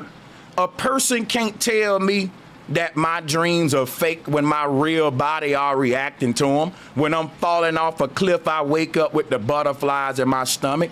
And plus, he's debating what science already proved, that if you study a person's brain patterns when they dreaming, it's indistinguishable from them doing these actions if they alive. I got dogs. Guess what happened when my dogs go to sleep? They fucking move their hands like they running and they be acting like they eating little treats and shit. And guess what we say? Oh, he just dreaming. His body carrying out an action that he doing in another world right now. Now, if my dog was to die in his sleep, it'll just dream on. It won't even know it's over here sleep. It don't know it's over here sleep till it wake up out of that dream. And that's the same thing about life. Life is but a dream. Sanchez didn't make that up. Even the Bible say that. Even the Bible say this world ain't our true home. So if we made in the image of God and the root word of imagination is image, why the hell you saying, well, your damn dream is imagination? Because God know how to make man in his image. I'm God making myself in my own dream. Let us make man in our image. Jesus said, ye are gods. I don't care what you want to be. I'm going to go with what Christ told me I am, not with what Von Fetty up here trying to prove to me the fuck I am. Christ told me I'm a God. Thank you, Christ, for saying that. I'm going to listen at Christ, not Von Fetty, man. Judgment Day, you're going to have to present that same thing what you're telling me. Okay, well, we'll wait on that to come. You got any questions? Bro, we not finna let you get the mic and do all these threats. When God come, he gonna beat you the fuck up for saying that, Sanchez. Say one more thing, Sanchez. He gonna get you. You just wait. I'm looking at my calendar right now. When Judgment Day come, we'll tell God, fuck him until Judgment Day come then. That's blasphemy of you. Let me ask you a question, and you tell me if I'm off point. It is the Taurus field. Is it male and female? It wouldn't exist. You can't have one without the other with the Taurus field for sure. You need both of them because the Taurus field, the root word of Taurus is Tor, just like tornado, and a tornado can't exist without polarizing winds. Just like a Taurus field can't exist. You can't open up this portal without a polarity, opposites attracting, a negative with a positive, a sun and a moon, a yin and a yang. Okay, I asked that question for this point right here. They said Jehovah is I am that I am. And that came to JHVH. But then it said, which means the ever-living male and female principle. You understand what I'm saying? Yeah. So the part of us that's the eternal part of us, yeah. Yeah, it's a male and female principle, everything. It's that's not us. A God. Yeah, it's us. That's us, bro.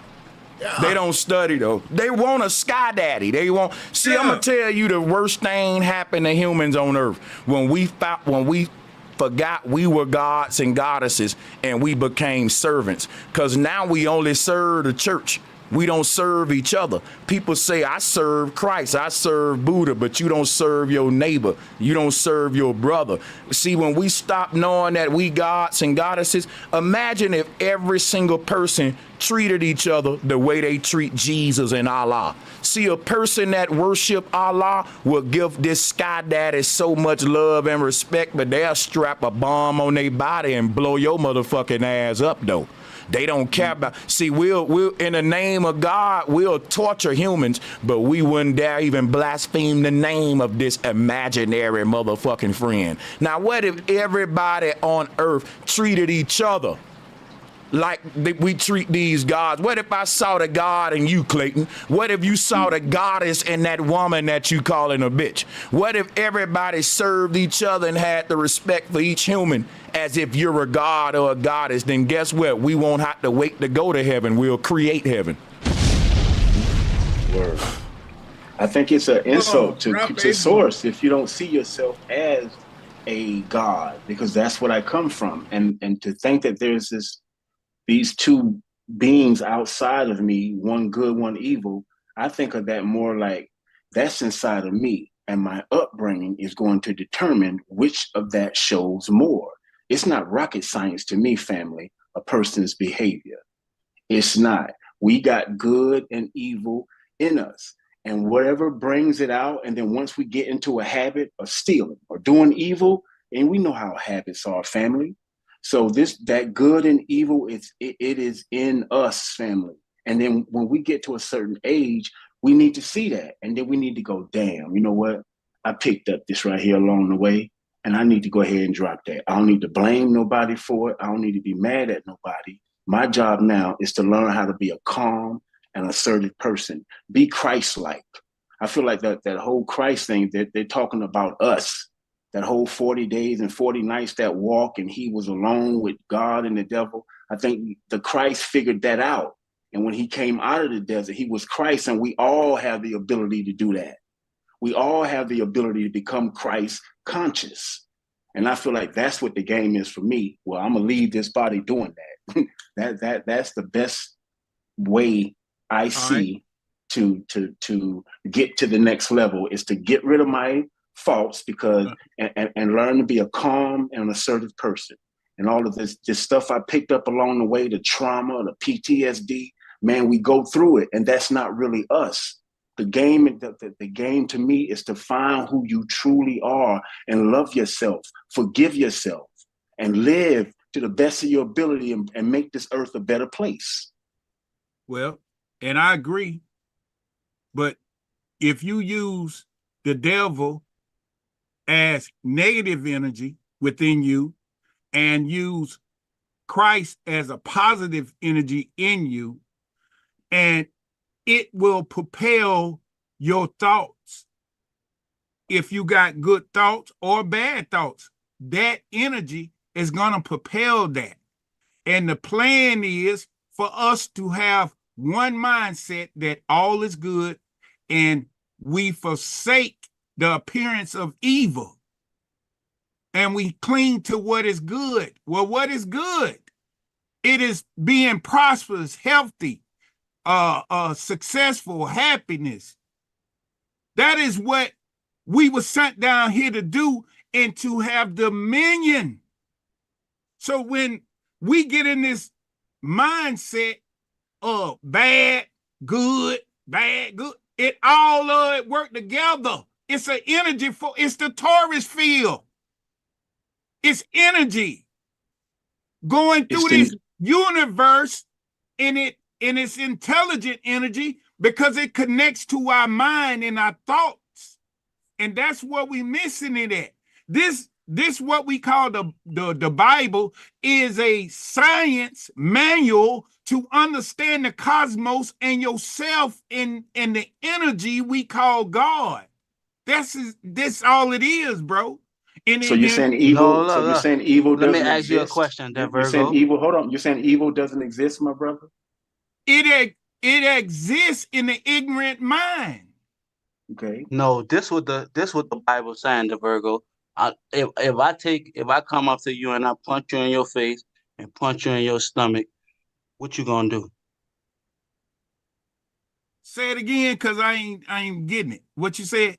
If I come up to you and I punch you in your face and punch you in your stomach, what you gonna do? I'm gonna whoop your ass. Now, see, the Bible said, Jesus said, you're supposed to give me grace. You know what I'm saying? Hold up. We dealing with energy, bro.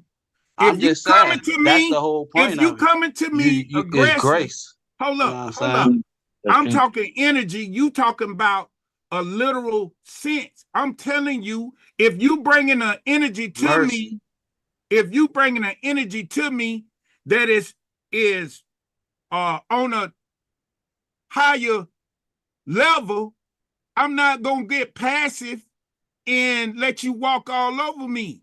I'm gonna meet the energy the way the energy is coming to me, bro. That's how this. You missing the whole point of Jesus in the Bible. Mm-hmm. You know what I'm saying? Because that's what the whole point is. Hold up. Mm-hmm. What you missing is if you look at it from a scientific point of view and prove all things, you'll get what the Bible is really telling you. That's what I'm telling you. It ain't telling you to bow down and get your ass whooped.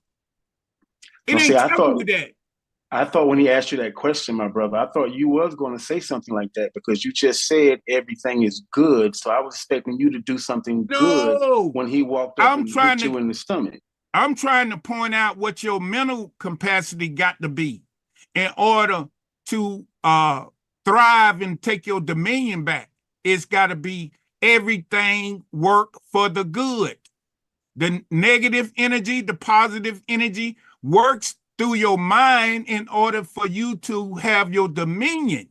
But if somebody come up to me and want to do me bodily harm, I'm finna bust out this kung fu on their ass. That's just the way it goes.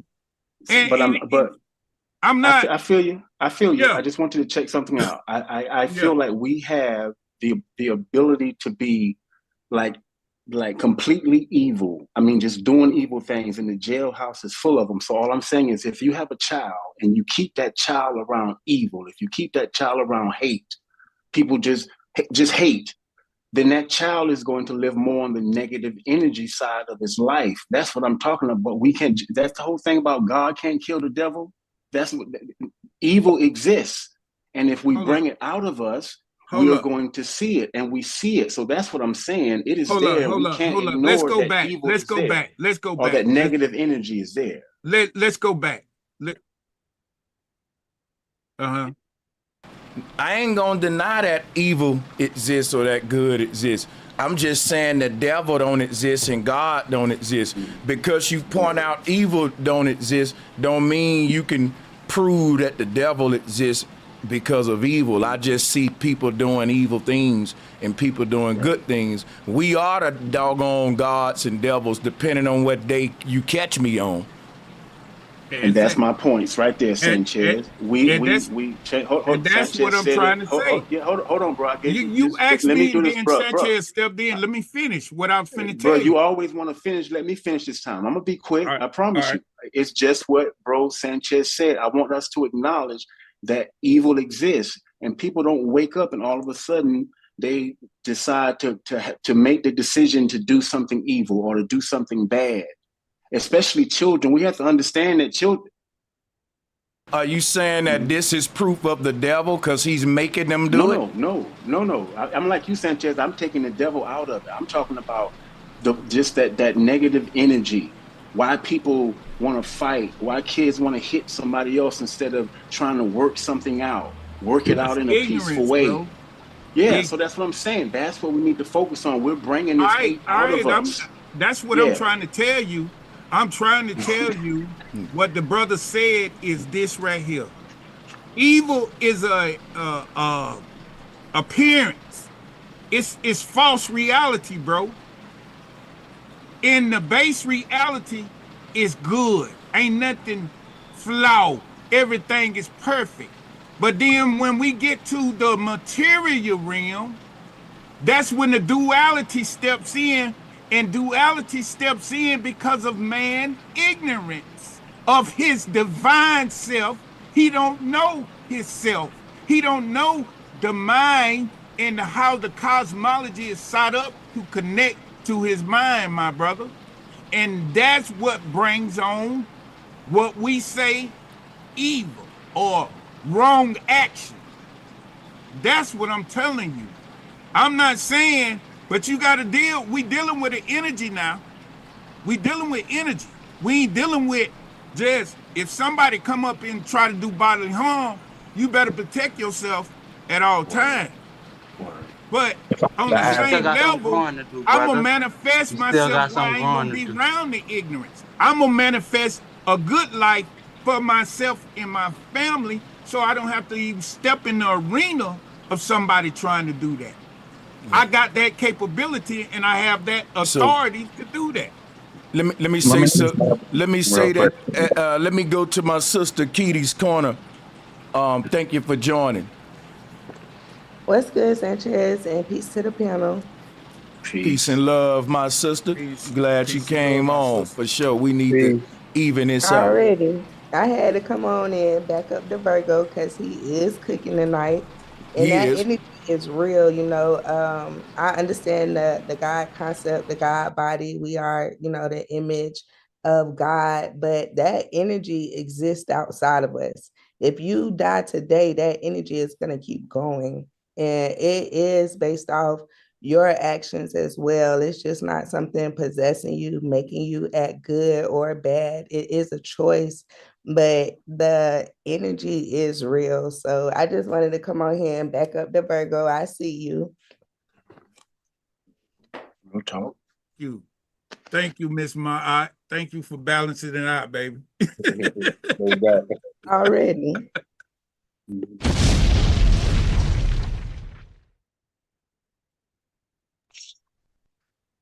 If I can just add one thing, turn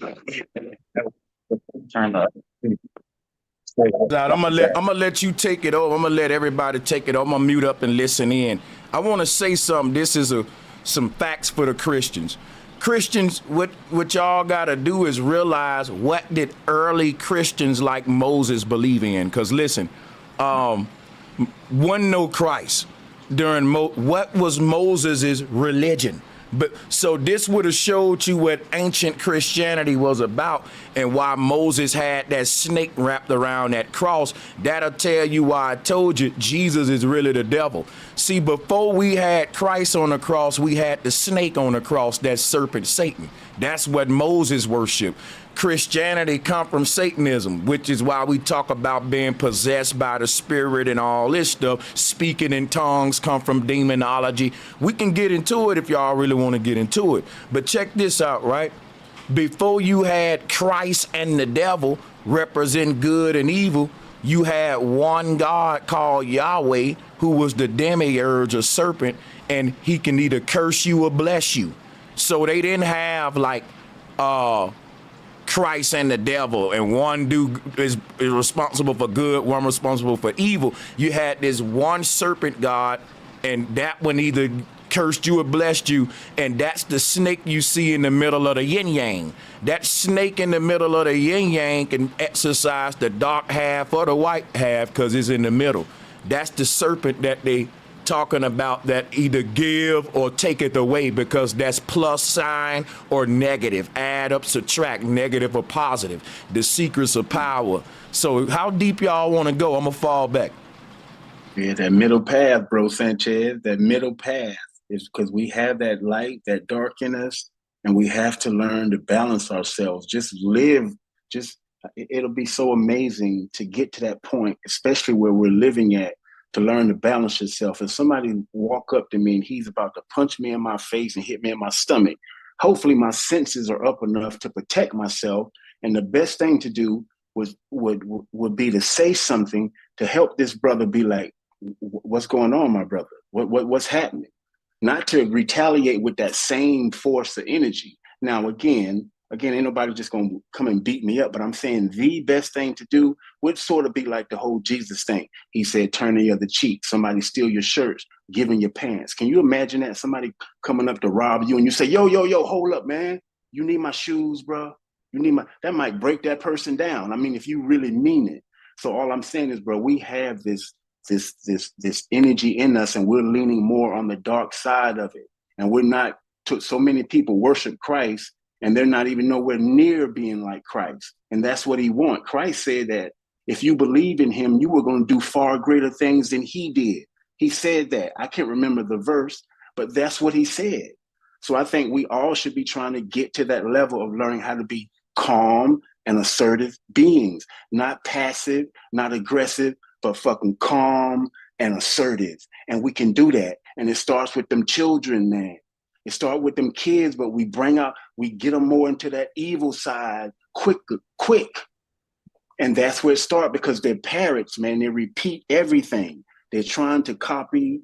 Every child has a different accent. That should let you know that they're parrots. They're repeating things. And our goal should be like, yo, I don't want you to be like me. I don't want you copying off of me. I don't want you trying to walk like me. I want you to find yourself. I want you to learn to be yourself. I want you to learn how to be calm and assertive. That's how we can bring peace to this place.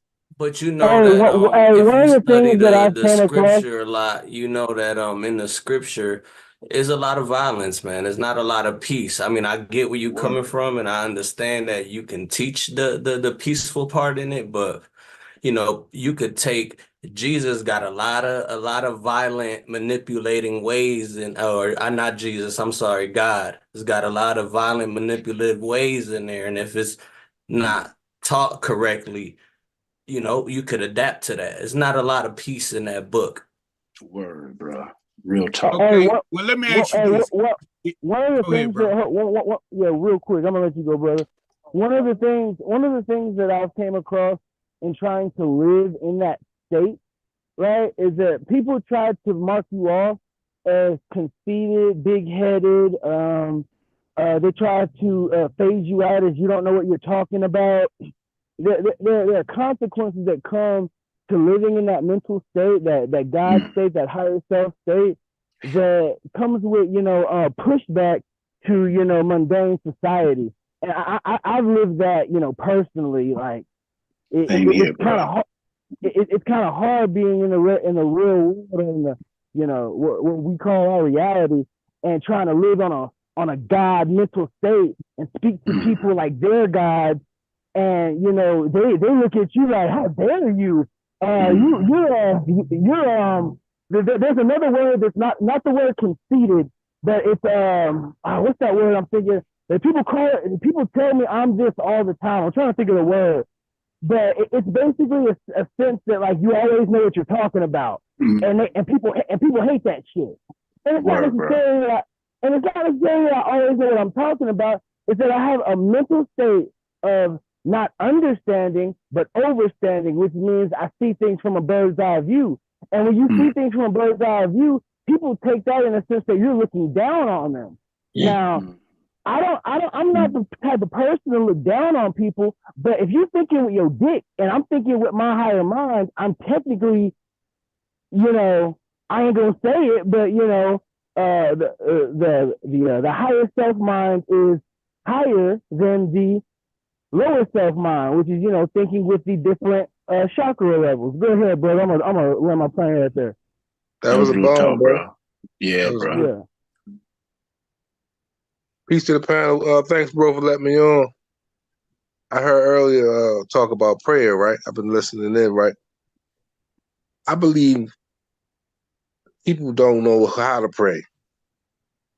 I don't know if anybody said that, but I wonder, like, when people pray, do they actually believe that prayer is gonna come true, or do they really believe that it's gonna happen for them? You know what I mean? This is what I'll do right now, then. Everybody mute up, and this is what you can do. Teach me how to pray. Teach me the way to surrender my heart. Come on. One quick thing. One quick thing about prayer, and I'm just gonna make it really, really short. My mental state when I hear prayer is a predator looking for a prey, right? And so, just real quick. You need to let him teach us how to pray real quick. Go ahead, though. Yeah, just real quick. I'm gonna make this really short. It's just a sense of a predator looking for prey, and you pray, right? I look at that as calling for an archetype of spirituality. That's what I look at it as. Hey, Salas, right now I'm going to pray that muffling come out your mic. Right now, everybody, listen, bow your head. We're going to pray in the name of Jesus that the muffling in Salas's mic go away at this moment. I rebuke thee in Jesus' name. Let's go. Hey, let me show you something simple. Let me show you something simple. When you say to your old lady, hey, baby, I'm finna run and get me some smokes, and I'll be right back.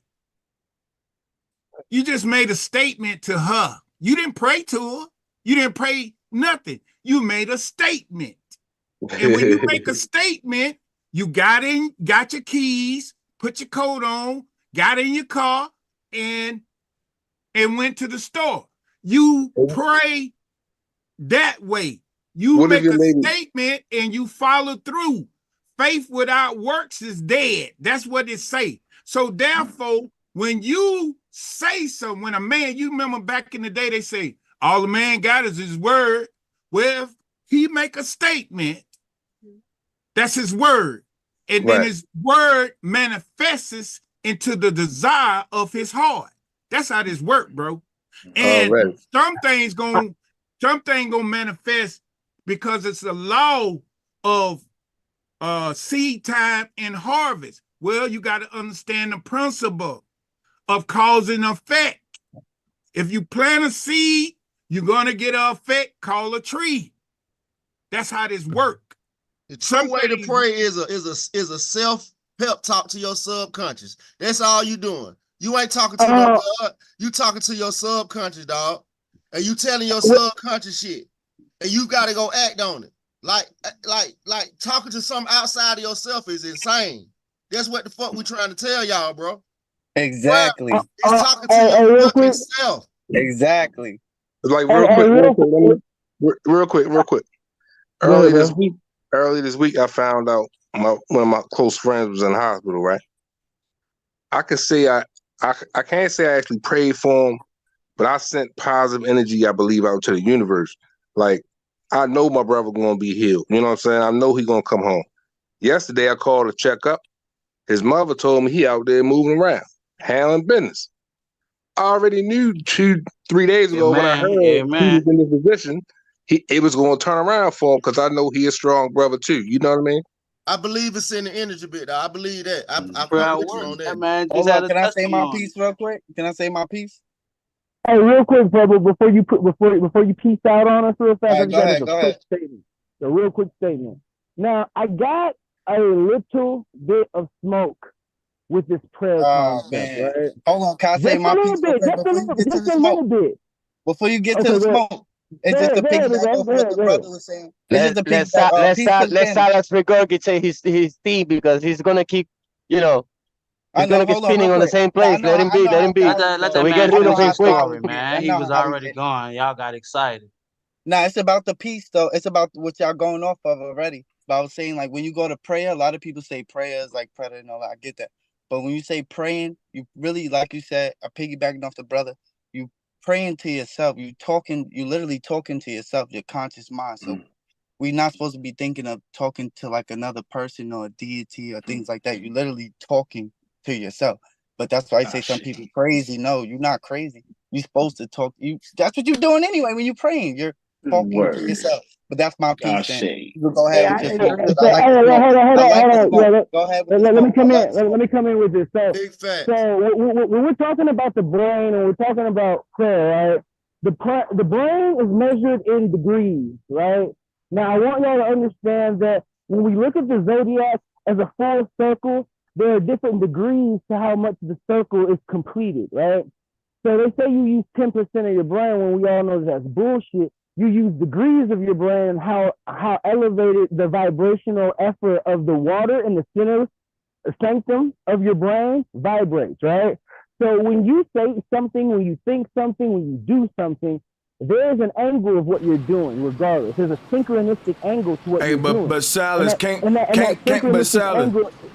What's up, can't you agree that we proven prayer don't work right now because your mic's still muffled?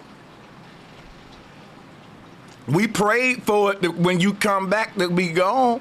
God then not.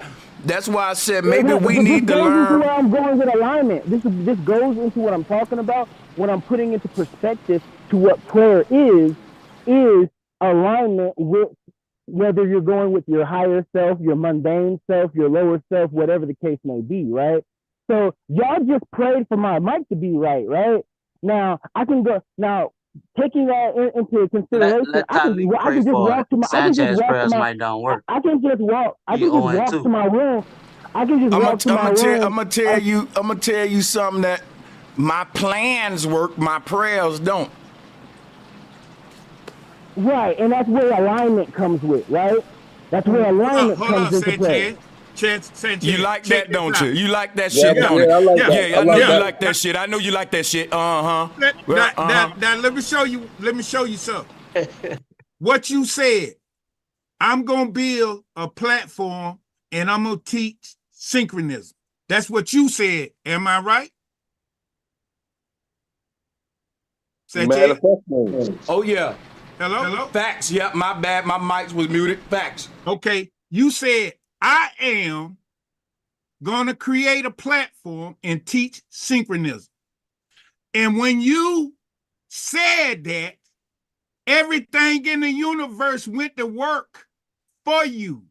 And through you, the energy, the statement you made is prayer. When you said, I am gonna do this, or I am gonna do that, that is prayer. And it sent a vibration through the ether. The words, when you said it, get a little deeper. When you said it, it sent a vibration through the ether. So you talking to the ether. You have to speak it like. See, but that was not a prayer. Right. That was more like a command. What you hold on, bro? Hold on. What you saying? That's the real way to pray. That's the real version of praying. Not the bullshit version that you talking about. That's more like a command because you're saying, I am going to do this. That's more like a command. What's the difference between prayer, I am command, being God, if you knew so. manifesting? What's the difference? Prayer, commands, manifesting spells. It's all the intent. It's all the belief. Yeah. Now, I'm gonna tell you. But listen, I got a question. If you ask for something in your prayer, but you don't have the resources to make it happen, or you're not doing nothing to make it happen, how it's going to become a manifestation or a command? You didn't believe. Hold up, sis. Let me read this to y'all. Real quick. Let me read this to y'all. One at a time. One at a time. Don't rush. One at a time. Just answer me. I'm not trying to rush. I just need to implement something into the conversation. I still hear two people. Let me tell you. In true prayer, we take with us words of truth, a statement of truth, or an affirmation. Okay, listen to what I asked. If you're not doing nothing to validate your prayer to become a command or a manifestation, how it's going to manifest or become a command of your prayer? That's what If you're I not said. doing nothing, you're not doing just sitting there. You You're not putting no energy. I You're just told you what asking it it like is, bro. you That didn't went even over your believe head. in I told you what yourself. it is. I told you what it is. I believe if you Hey, hold if you on. pray There's something correctly, that you needs can to be actually bring applicated something into the to you, proper. but you don't even have Hold on, to. Salas. Hold on, Salas. Let me hear to the brother. Go ahead, Papa. Well, what I'm saying is, when you say I am, you making a statement. You bringing your higher self to the presence. And when you throw it out into the universe, all the energies of the divine realm catches that, bro. Okay, but listen, Well, hold on. listen. Let me finish. Let me Give me finish. 1 second. Don't go crazy on me. 1 second. Hold on. Let me Listen. finish. You Let's come. put Let it me like this. finish. Let's put it like this. OG, let's put it like this. You are in your house. You're a homeless person, right? You're still walking around doing nothing to get out of your homelessness. Not putting the work. Not doing just doing the talk. Not doing the walk. Put it like that. But you praying only. Praying only. You're not going out there to get the money to like get out of homelessness.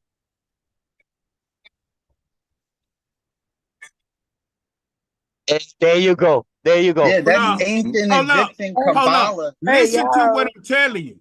Listen to exactly what I'm finna say. But y'all, that's begging. That's not believing. Yeah, that's Yeah. Kabbalah, And ancient Egyptian that's shit. not God energy. You're hungry No, because that's that's where not your higher self energy. energy. That's Like like That's you not just, higher Conan just trying self to said make it. it energy. That appear ain't in You're your even face God right physically energy. now. That's not hungry. even of God. That ain't even the God way. What you Yeah, talking you It's about? not. begging. When You You're doing you it wrong. when you make a statement and say, I am gonna do this or do that, or I want this, and you get up and start moving towards whatever is on your mind that As if you you already got it. that's right. Mm-hmm. Yeah. Yeah.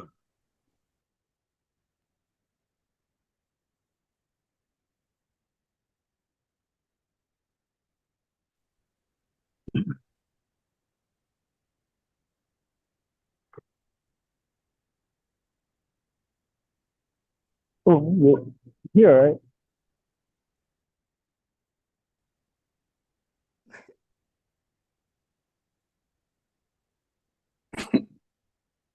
That's Hey, the let me tell overcome. y'all a story real quick about prayer. I was making my family pray one day, and it got to my son, and he was about 3, and he looked up and started laughing. And I was like, pray. And he was like, we just talking to ourselves. And Wow. for him to figure that out so early, I was like, Wow. do it. But we are talking to ourselves. We motivating ourselves. Yep. We Yep. connecting with the energy to believe that this will work for us. And then we get up and do the work and we make it happen. Like the magic works through us. It can't just Mm-hmm. come to you. Yep, Real you gotta talk. listen to the Like babies. the sister Listen to the said, we gotta babies. ask the kids questions too. Now we gotta start asking the kids questions, bro, Yeah, because yeah. they Listen know. to the babies. Yeah, Facts. Hey, yo, is my man. mic better? Yeah, that's good. There you go. You got that loaf of bread from over it. Go ahead. All right, all right. Oh All right. shit, we getting There we Brad's go. answer tonight, So this boy. really, this really needs to be this really needs to be implemented into the conversation, right? So when we're talking about prayer, right? The way that I've orchestrated a precise way of executing a prayer is through understanding the degrees of my mind. To understand the degrees of my mind, every degree of your mind is a representation of a different zodiac, different zodiac, right? So like if you look at a clock and you see 1 through 12, each number is a different zodiac. Each zodiac is attuned to a different personality, right? Now this is where the alignment comes into play, right? every personality that a zodiac has is a specific alignment to what your prayer is, interacting, or just for a lack of better terminology, it's like if you need to do something in a sense of how like a leader does it, you would represent yourself as a Leo, going forth doing something, whether it's like leading my people to salvation, just using a random one, right? You would But have to think. how? I'm sorry to interrupt you, bro, because you starting to lose me. Like, how would you know how would a Leo handle any situation or what they would do if you're not a Leo? Yeah, Right. exactly. So Because we already know that everybody astrology too is different, everybody bro, when is it comes to all stars. 12 zodiacs. You have to understand that. You're not just the zodiac you were born on. You're actually all 12 zodiacs. So you have the personas of every single zodiac in you. But the one that you were born. It's actually easier and deeper than that. Like you could use Sanchez's way of doing it with syncretism. Every religion has one thing in common. All of them pray, and obviously that's got to be the thing that works. Yeah, but I just don't want y'all to implement mysticism into prayer when prayer has to do everything with the alignment. That's what prayer is. Prayer is alignment. I got you. So like you have to be in tune. Like the way you're presenting the zodiacs. Everybody, everybody's not into zodiacs, so you can't just circumvent I can everybody. I can utilize a different terminology, like something in the sense of like stereotypes. I can do it like I can go off of stereotypes. We don't have to do zodiacs. I was just using a universal situation. But what I'm trying to say is, bro, is that the mind is measured off of degrees. These degrees are toned to the wavelengths that are, like how you think on a higher vibration or a lower vibration. If you think on a higher vibration, that just means that you're aligned with higher vibrational energies. Now you have to pray on a sense of let's say you want to make $1 million. You're already vibrating high. So overseeing, like overstanding, like looking at the bird's eye view of what you need to do. If you can see the alignment, like looking at you remember when we were like in kindergarten and we would come on, little Orlando Brown. Hold on. Bro. Hold on, can I say something to Silas real quick? Hold on, real quick. Real quick. I want to say something to Silas. Hold on, I want to say something to him. Hold on. I want to tell him real quick. Silas, you got to also remember too, bro, that they created, we all supposed to be astrologers, remember, because they created these satellites that you calling these whales and all these stuff that is really like the astrological or zodiac signs or whatever you're trying to say, bro. They created this to put us in that trap so we know our, like Sanchez was saying, our puppet wheel. So yeah, we are supposed to get in alignment, but we all are astrology. We all supposed to know our time we was born at, an exact date and place, so that we can get in alignment and know what's coming our own self, not to like study other people and know, but we are supposed to know the energies around us, but we are supposed to know our own date and time, birth chart and shit like that, to know our own puppeteer, like Sanchez says, your own puppet in the line. All right.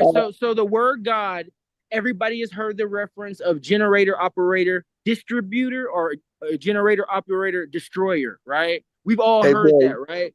That is representation of the simulation. Because to generate something is literally you making sound, making vibration. That's literally all generating is. Now operating is it. And now operating is it intertwining with all the other vibrations that are being emanated by the other, for the lack of better terminologies, people or gods or, beings, whatever you want to call us, right? Now, the distribution part is literally how those things come into alignment, and they can either be distributed evenly into reality, or they can destroy something within reality. But we all understand that the concept of destruction within our reality is that whatever gets destroyed gets recycled and put back into reality.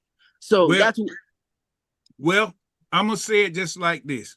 We've talked about prayer, and I'm just gonna make it simple and plain, and I hope y'all catch it. In the Bible, it said, God said, let there be light. Let there be light. Is You that forgot not what a was before that. statement? Hold up. Is that not a statement, or is it a prayer? Or It's a the statement. way we understand? Okay. That's a So now, command. if I'm That's a telling command. y'all how to learn how to bring what you want, bro, I'm That's a trying command. to tell y'all how to think on this and bring what you need in your life. Listen to what I'm telling you. They tell me, hey, bro, they wrong about I don't think you command the ether, my nigga. I think you have to speak correctly to it. You have to speak correctly to it. You don't command it. You can't. A certain frequency. A certain frequency. A certain You better frequency. tap into the right frequency. You better talk to it nicely. It's saying correctly. Okay, well, let me just say it like this. Do you think you created the stars? Stars is water. Do you think you created the earth? Do you think you created anything? Well, I am an individual star, so. Okay. Well, here's what I'm trying to get you to understand. We have the power to speak it into existence if we understand our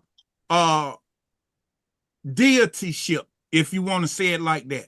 We say we gods, but we don't know how to act like gods and use the fundamental principles to bring it change in our lives. And because one of the fundamental principles to bring stuff to manifestation to us requires to walk, not just to talk. Oh my God! Yes, sir. Walk it like I do. And some people want to do the talk, but not. Y'all Christians. Y'all ain't scientists. Y'all don't. Hey, I'm gonna be honest with you. No, you're not. Hey, Christians. I'm gonna be honest with you. Listen to me, OG. Listen to me, OG. I agree. I agree, and I understand what you're saying. What I'm just trying to tell you is that some people like to see all the manifestation be brought to them out of nothing, out of thin air. But don't put no force, don't put no energy towards that. Right. Bro, I ain't talking to all people. I'm talking to the panel and the people in the chat room. I'm talking to the people that say they are woke. And that's what I'm telling you is this. When you put I am before anything, that is you. You talking to yourself, the universe, and the divine force that creates everything and bring it to this material realm. And when you make a statement and keep that thing on your mind and get up and start walking towards that thing that you want, it's gonna come. That sounds more like alignment, OG. That's affirmative. No, I am is a key, just like a note. It's not that's a command. Affirmative. That's like saying that's like saying one mic. That's like saying keys to success. You know what that means? Like a piano playing a key. Saying I am is the correct verbiage and terminology to say to begin the manifestation of something. It's just like playing the right note. He is telling you some esoteric science. You say I am, and then you put it behind it, and then you begin to move in that direction because you have said the correct key to the ether, to the all-knowing, and you believe and you going, not praying to no sky daddy, dog. And I'm finna really go, because that's all I really got to say. Big bro, appreciate you, big bro. And after you say I am, you bring the that birth. needs to be implemented to what he just said, because he said that in the Bible, he said, let there be light. But before he said, let there be light, bro, that wasn't the first words of the Bible. The first words of the Bible said, in the beginning, there was the word. And the word, and the word was God. What you think the logo is?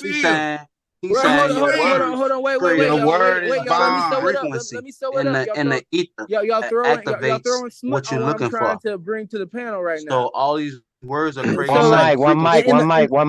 In the words of him, in the words of the Bible, saying, in the beginning there was the word.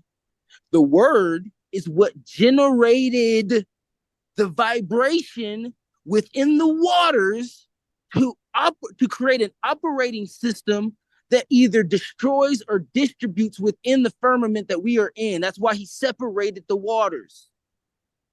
I don't want y'all to take. I don't want y'all to. I don't want y'all to take. Wait. Let me land my plane. I don't want y'all to leave this panel. I don't want y'all to leave this panel thinking that there is a mysticism to prayer when there is a degree of thought and alignment to what you want to manifest. Period. Mm-hmm. You mean there's a science to it? Here's the thing, y'all. Here's the thing. Listen, Sal is right. Prayer ain't what they tell us prayer is, but Sal is wrong. Right. Everybody right? But here's what I'm saying though. Like the thing about it is there is a mysticism to prayer. It ain't because we right or wrong. It's because the people in power are pieces of shit that turned the ancient concept into a modern joke, right? They got a bunch of people praying their hands, calling out on some Christ in heaven for blessings. Now we deeper than that. So we're gonna come up here and say what we think prayer is from our deep perspective.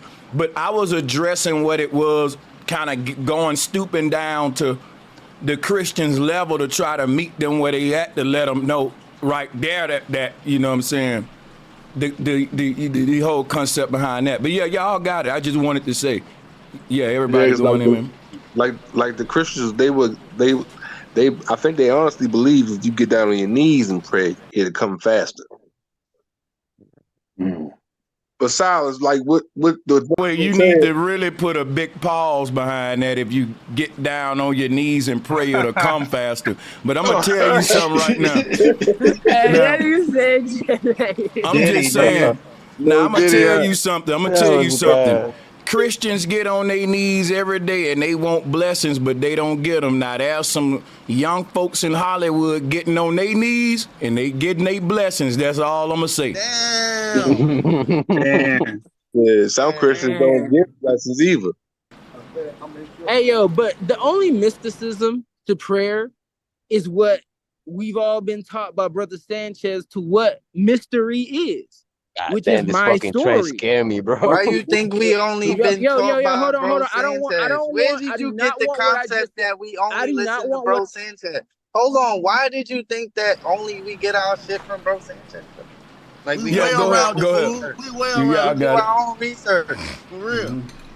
Yeah, don't try to just you see how I just popped up over here. This is my first time on here, but I be on here, bro. I respect Bro Sanchez. I've been watching him for like 3 years, bro. But like, we do our own shit over here. Don't try to. But I respect that though. I fuck with Bro Sanchez. The nigga Silas be going in, man. But he be long-winded with his little bit, and then he go a little bit. Yeah, he needs to apply that kid's terminology to himself. Like, keep it simple and short. Yeah, I fuck with Silas too, man. I fuck with Silas. He better than Rob. That nigga right better than Rob. I call Silas the overthinker. He be overthinking, man. Yo, Silas, what's your sign? Since you under the zodiac, and you know your will and under this stuff. I got him on timeout. He know why. He like Cancer. Yeah, Cancer. That's Me why and so him both know why. And I wanted people in the chat room know why I timed him out. I'm gonna see if somebody type it. He did it again, y'all. I'm gonna see that y'all catch it, but go ahead. Oh, I ain't catch it. He just goofy shit. I got kind of a deep question for Sanchez. What about chanting versus prayer? Saying something over and over, like a prayer. Like if you speak something, you saying it once, and I'm imagining a wave coming out my mouth, and it's going into the ether, and it's creating a ripple effect. But what about when people say stuff over and over and over again? Like in a chant form or a song form, shit. Should we sing for our blessings? Should we rap for the motherfucker? Should we make a song for that shit? What's the best way? Cause that's our prayer. You talking or you singing? We saying some kind of shit. What you think, Sanchez? Should we make a song, a beat behind that motherfucker? Go in the studio and goddamn rap about what you want, and see if that shit come true. Yeah, we do that. We do that too. We do that in our music too. Sanchez, no, he do that with music. We do that with our. Why do people chant stuff over and over and make little? You know why? Because that's the hook, right? So the thing is this: the part you want them to remember, that's the part that you make repetitive. You know what I'm saying? So think about this, right? Your body is the hook of your soul, and it keeps repeating itself in life cycles, just like the hook to a song. You know what I'm saying? You can look at that shit that way, man. Hey, y'all talking about prayer, right? I'm gonna say this too. Remember that the word pray come from the word premonition. It never meant to say anything. It meant to be quiet, close your eyes, and see what ideas come. In other words, it wasn't to talk to God, it was to let God talk to you. Exactly. We gotta be quiet as hell. Bingo. We gotta shut up sometimes. Not trying to be disrespectful, but sometimes we really just gotta be quiet, bro. You right. Word, bro. We gotta be quiet, bro. Word, And just listen. Yeah, I agree. Yo, that day of the eclipse, it was so quiet. Remember, I don't know if y'all see, animals came out. Remember, we built over their shit. This they shit. We roads and cars and houses. Bro, it was so quiet the day of the eclipse. Animals, squirrels, cats was on top of each other. Birds was chilling with. I'm like, what the fuck? It's Animals quiet as do hell. act a little kind of like, yeah, you know, like they know some shit happening, huh? Word. Hey, I used to say that I think to it's an upload and a download. I used to say that to people, or I wrote something like that. I was like, yo, after you pray sometime, won't you sit still after you pray? And I also like to ask Christians, how much quiet time do you spend with God? I'm not talking about praying. I'm talking about just sitting still, just being still. If you said your little prayer, and also I like to do mantras too.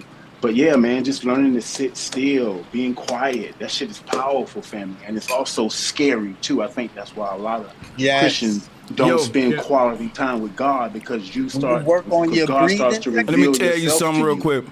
Now, I'm going to just give y'all my experience, right? This going to sound crazy, but, yeah, this going to really sound crazy, but I'm going to tell y'all this. From the time I wake up in the morning to the time I go to sleep, there's a voice in my head that's narrating my life with me on some Wonder Years type shit.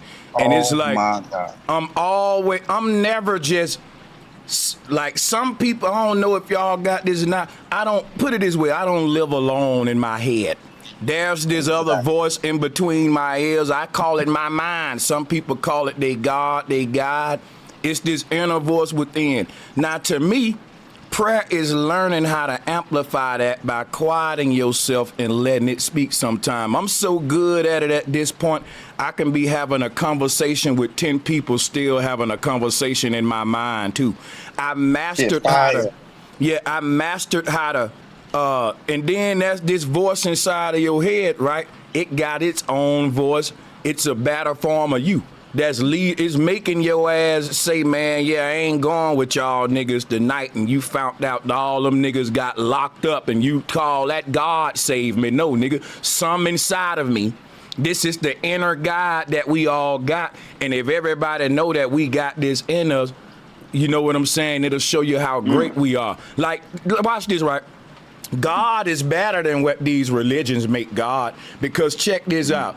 God didn't make us in a way where we got to pray to God and rely on God. God made us in his image. Therefore, you can do everything God do. So if God's saying, I ain't coming to solve your problems because I gave you all the power I got, and if I solve your problems, you won't activate it. And that's why people's prayers ain't getting answered. Ah, shit. Drop the bomb on that, bro. That's what's up. We got everything we need. We have everything we need on the inside of us to manifest it on the outside of us. But I will say this. When you make your statement, and I don't know if you can call this a form of chanting, but you make affirmations on gratification that you already received the thing that you desire, and you keep throwing it out there. Like you said, like they made this missile going out of space, and the lady said bombs will push it further. And I believe your affirmations will push that thing that you want to manifest down here better and perfect in your life. Now, breaking the glass ceiling. And then when you release it, you go sit still. Now, I believe that. And I can prove that. I ain't gonna say I believe it. I can prove that. Yeah. Man, listen to that OJ the Jew, man. I'm getting that money every morning. That's my nigga, that OJ the Juice, man. That song is underrated. Listen to the word, man. I listen to it every morning in the shower, man. And hey, man. Okay. All I got to say is it's doing me pretty good, man. And that like my chant. Like, I ain't in no church. That's my church, Sanchez. You feel me? Yeah. I listen to that OJ. It make me feel good, get my day going. And that's what I was saying. I'm repeating You gonna that fuck over around, and over. make me play some old OJ and Gucci, man. Hey, man. Nah, man. Get it how you live, man. Like that's all I got to say. Whatever worked for you, what about that, pal? Whatever the fuck worked for you. If you doing the shit and the motherfucking shit ain't working, hey, man. Listen, switch it up. I am self-law and master. I can make my own rules as long as it ain't infringing on or harming any other human being. This is the natural law. Now, these are the laws that the corporations, or what we call the outlaws, they outside of the corporate law that we in. A lot of the shit, like, you can be charged to something that ain't harming a motherfucker. You know what I'm saying? My thing is this right here, though, man. We all don't live by the same rules. People talking about God, this, you can pray to God. People got to ask yourself, though, all you Christians out there who've been praying for Jesus to come back, and Jesus still taking his time. I'm just saying, if you're telling me that prayer works, but I know for a fact black people pray a lot. I know that it's a lot of churches in the hood, man. I know these folks praying every day. I'm from the Bible Belt, and they prayers ain't getting answered. I ain't gonna do nothing but keep it real. I'm gonna say, look, the people who praying the most, suffering the most, and the shit's not adding up. That's my whole thing with it. Well, this is why I'm saying what I'm saying is you can talk in a way, act in a way, where you be in the way of your manifestation. And if they is being taught wrong, that means they are ignorant of self, of the universe, and how it works. So if you change your mind and start speaking the right way, thinking the right way, manifestations happen. Your prayers or whatever the statements will manifest.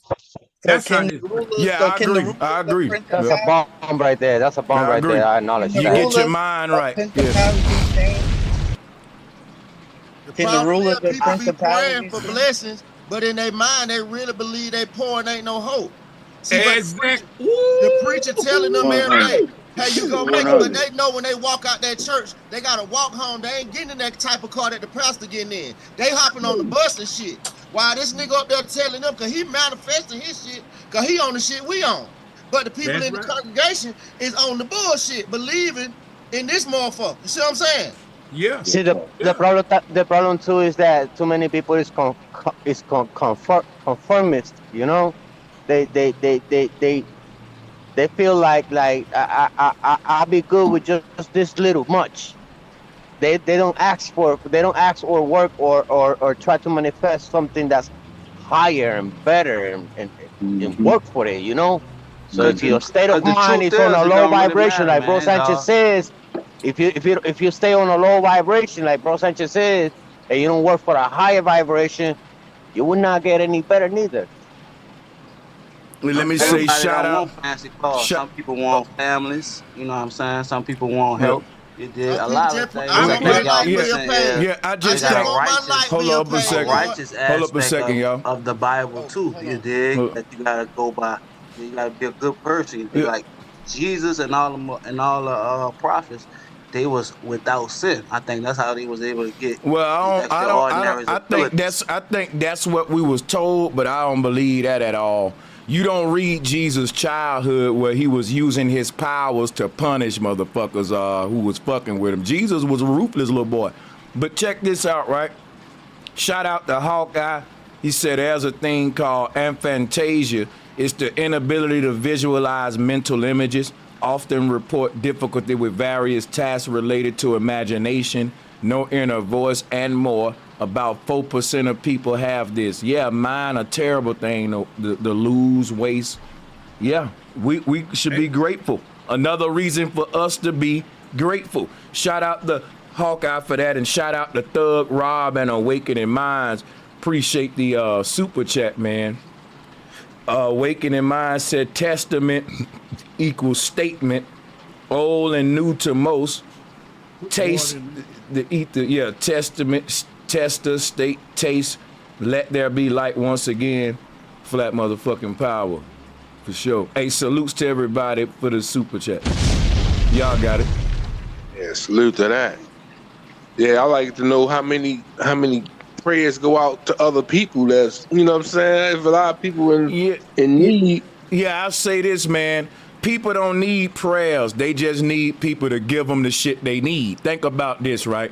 So if a person need food or they homeless, instead of saying, I'm going to pray for you, let them live in your house and give them some food.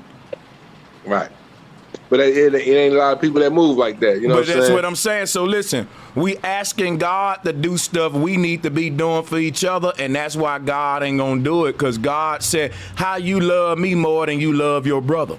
How you telling me that you love God who you don't see, but you see this homeless man every day on the floor, and Jesus will let that man live in his house, but you won't. You'll ask Jesus find him a house, and you'll go to your house and let him sleep outside. I said people need to be God-like, and we won't have to ask God for 95% of the shit we ask him for, because most of the time it's shit we can just do ourselves for real as humans if we served each other like we said we serving God, because we don't really serve God. We just beg God to do a lot of shit that we don't want to do, like help our brother.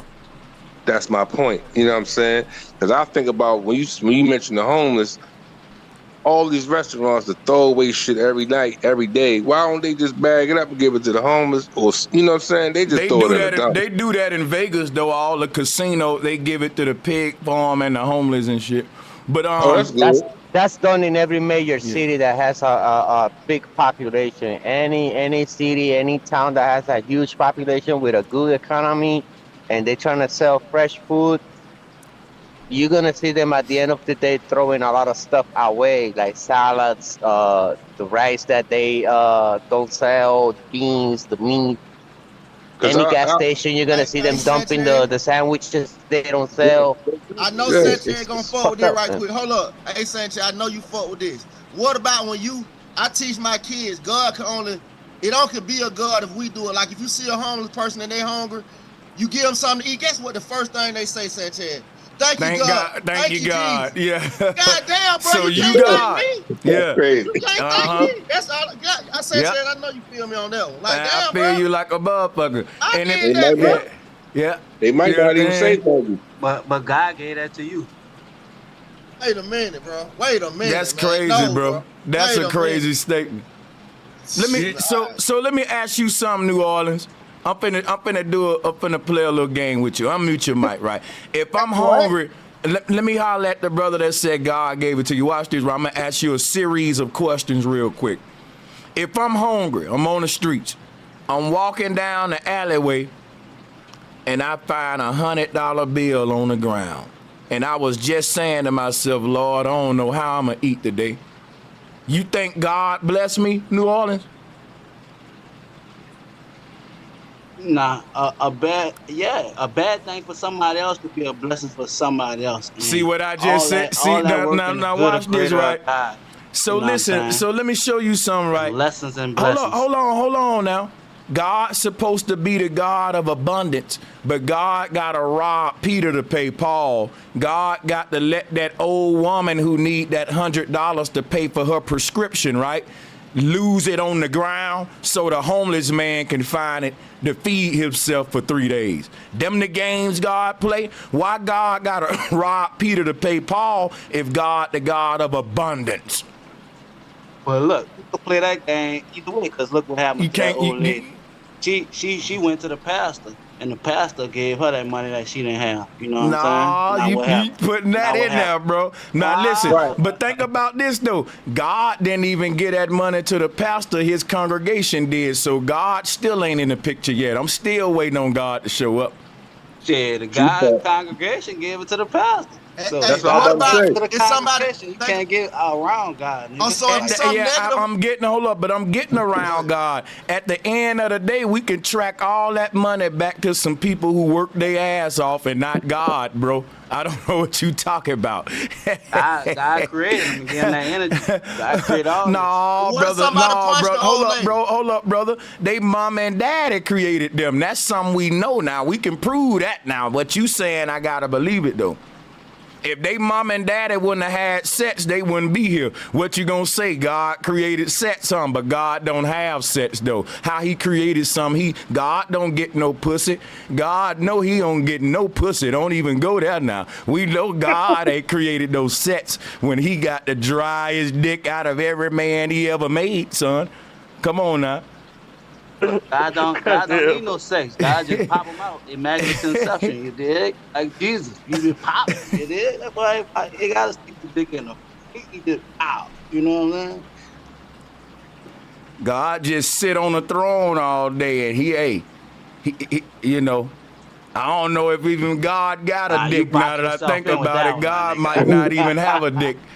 Diddy, nigga. Yeah, I'm just saying though, ain't no way God got a dick unless he disciplining the motherfucker with all them pretty angels up there, and he just sitting on a damn. Sitting in that throne like me in this truck in here with no pussy, no nothing, bro. They saying this At now. the They end of the saying day, it's a hermaphrodite. at the end of the They day, saying it all fall back to God, because when you die, you can't take none of this shit with you.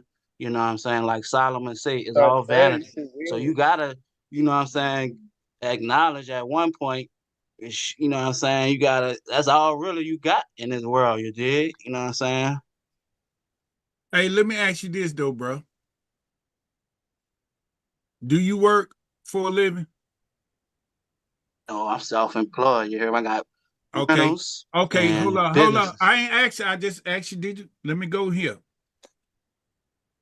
When you need money and you need to pay your bills and you ain't got enough, don't you want more? Yep. Okay. And next week you want more than you got last week. Am I right?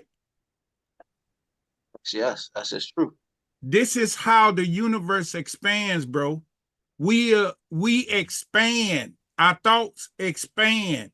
The God that you thinking about ain't nothing but the torus field energy running around us and collecting thoughts or statements and putting it in effect. When you started your business, you said, I'm New Orleans East.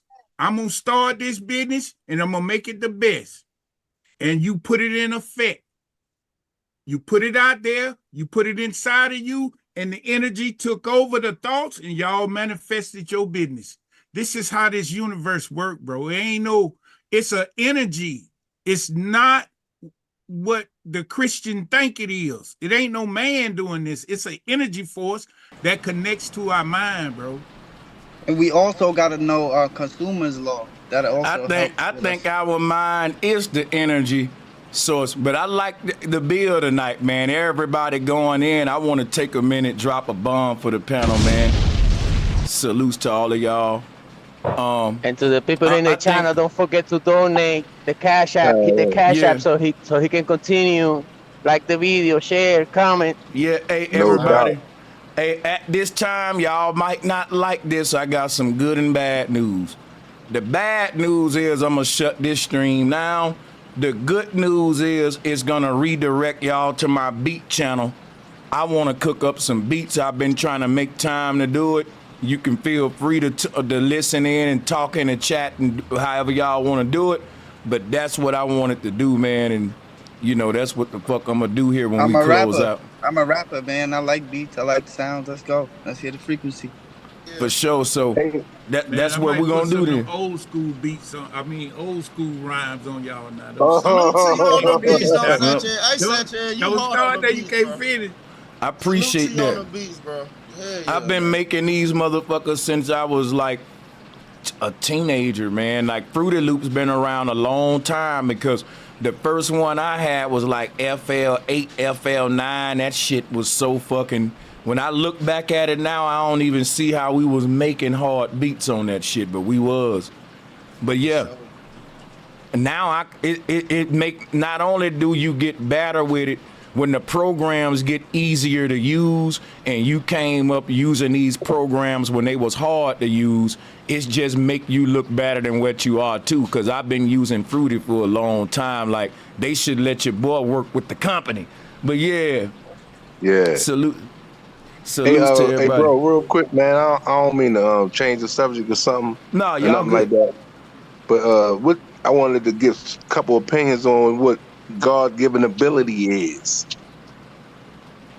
When you say what a God-given ability, so check this out, right? I think all of us came here for a reason, and that we were built to perform that reason like no other body else that's trying to do it. You see what I'm saying? Kind of like me in syncretism, but let me tune my horn. But check this out, right? I believe when you get in tune with your reason, you automatically start to use your God-given ability, go hand in hand. Because to me, your God-given ability is basically the thing that you were sent here to do, and you start doing it. Can't nobody in the world do that like you, because you was built to do that. You know what I'm saying? And that people will say, damn, that it just comes natural to him. Like, it's like he don't even try. Like, that's his God-given ability, because you literally was built to do that. You know what I'm saying? Like, to me, George Washington Carver, his whole life was for him to get obsessed with the damn peanut and shit like that. You know what I'm saying? Yeah, I think that's a good way to end this one, bro. Yeah, hell yeah. And I appreciate y'all, man. We be having the most epic bills. Shout out to Kitty's Corner for dropping in, man. Make sure y'all go ahead and check out Meet the Snows, so we can talk about it and have a little, whatchamacall on it, see what y'all like about it. Now, check this out, y'all. I'm going to say, shout out to He Who Enlightens for the super chat donation. I'm all over the place. But yeah, let me go ahead. What I'm gonna do, I'm gonna shut the Zoom call down, but we gonna be in the chat room, and we finna continue to stream on my other channel. Peace and much love. Let's teleport real quick. See y'all over there. Peace out, brother. For sure. Peace out. And we will be back live again with the panel open and all that. It's just that, man, I haven't been cooking up for a while, and I was like getting butterflies in my stomach. Like, man, I just want to make some beats, so fuck it. I hope y'all don't mind, but let's go over there. If y'all want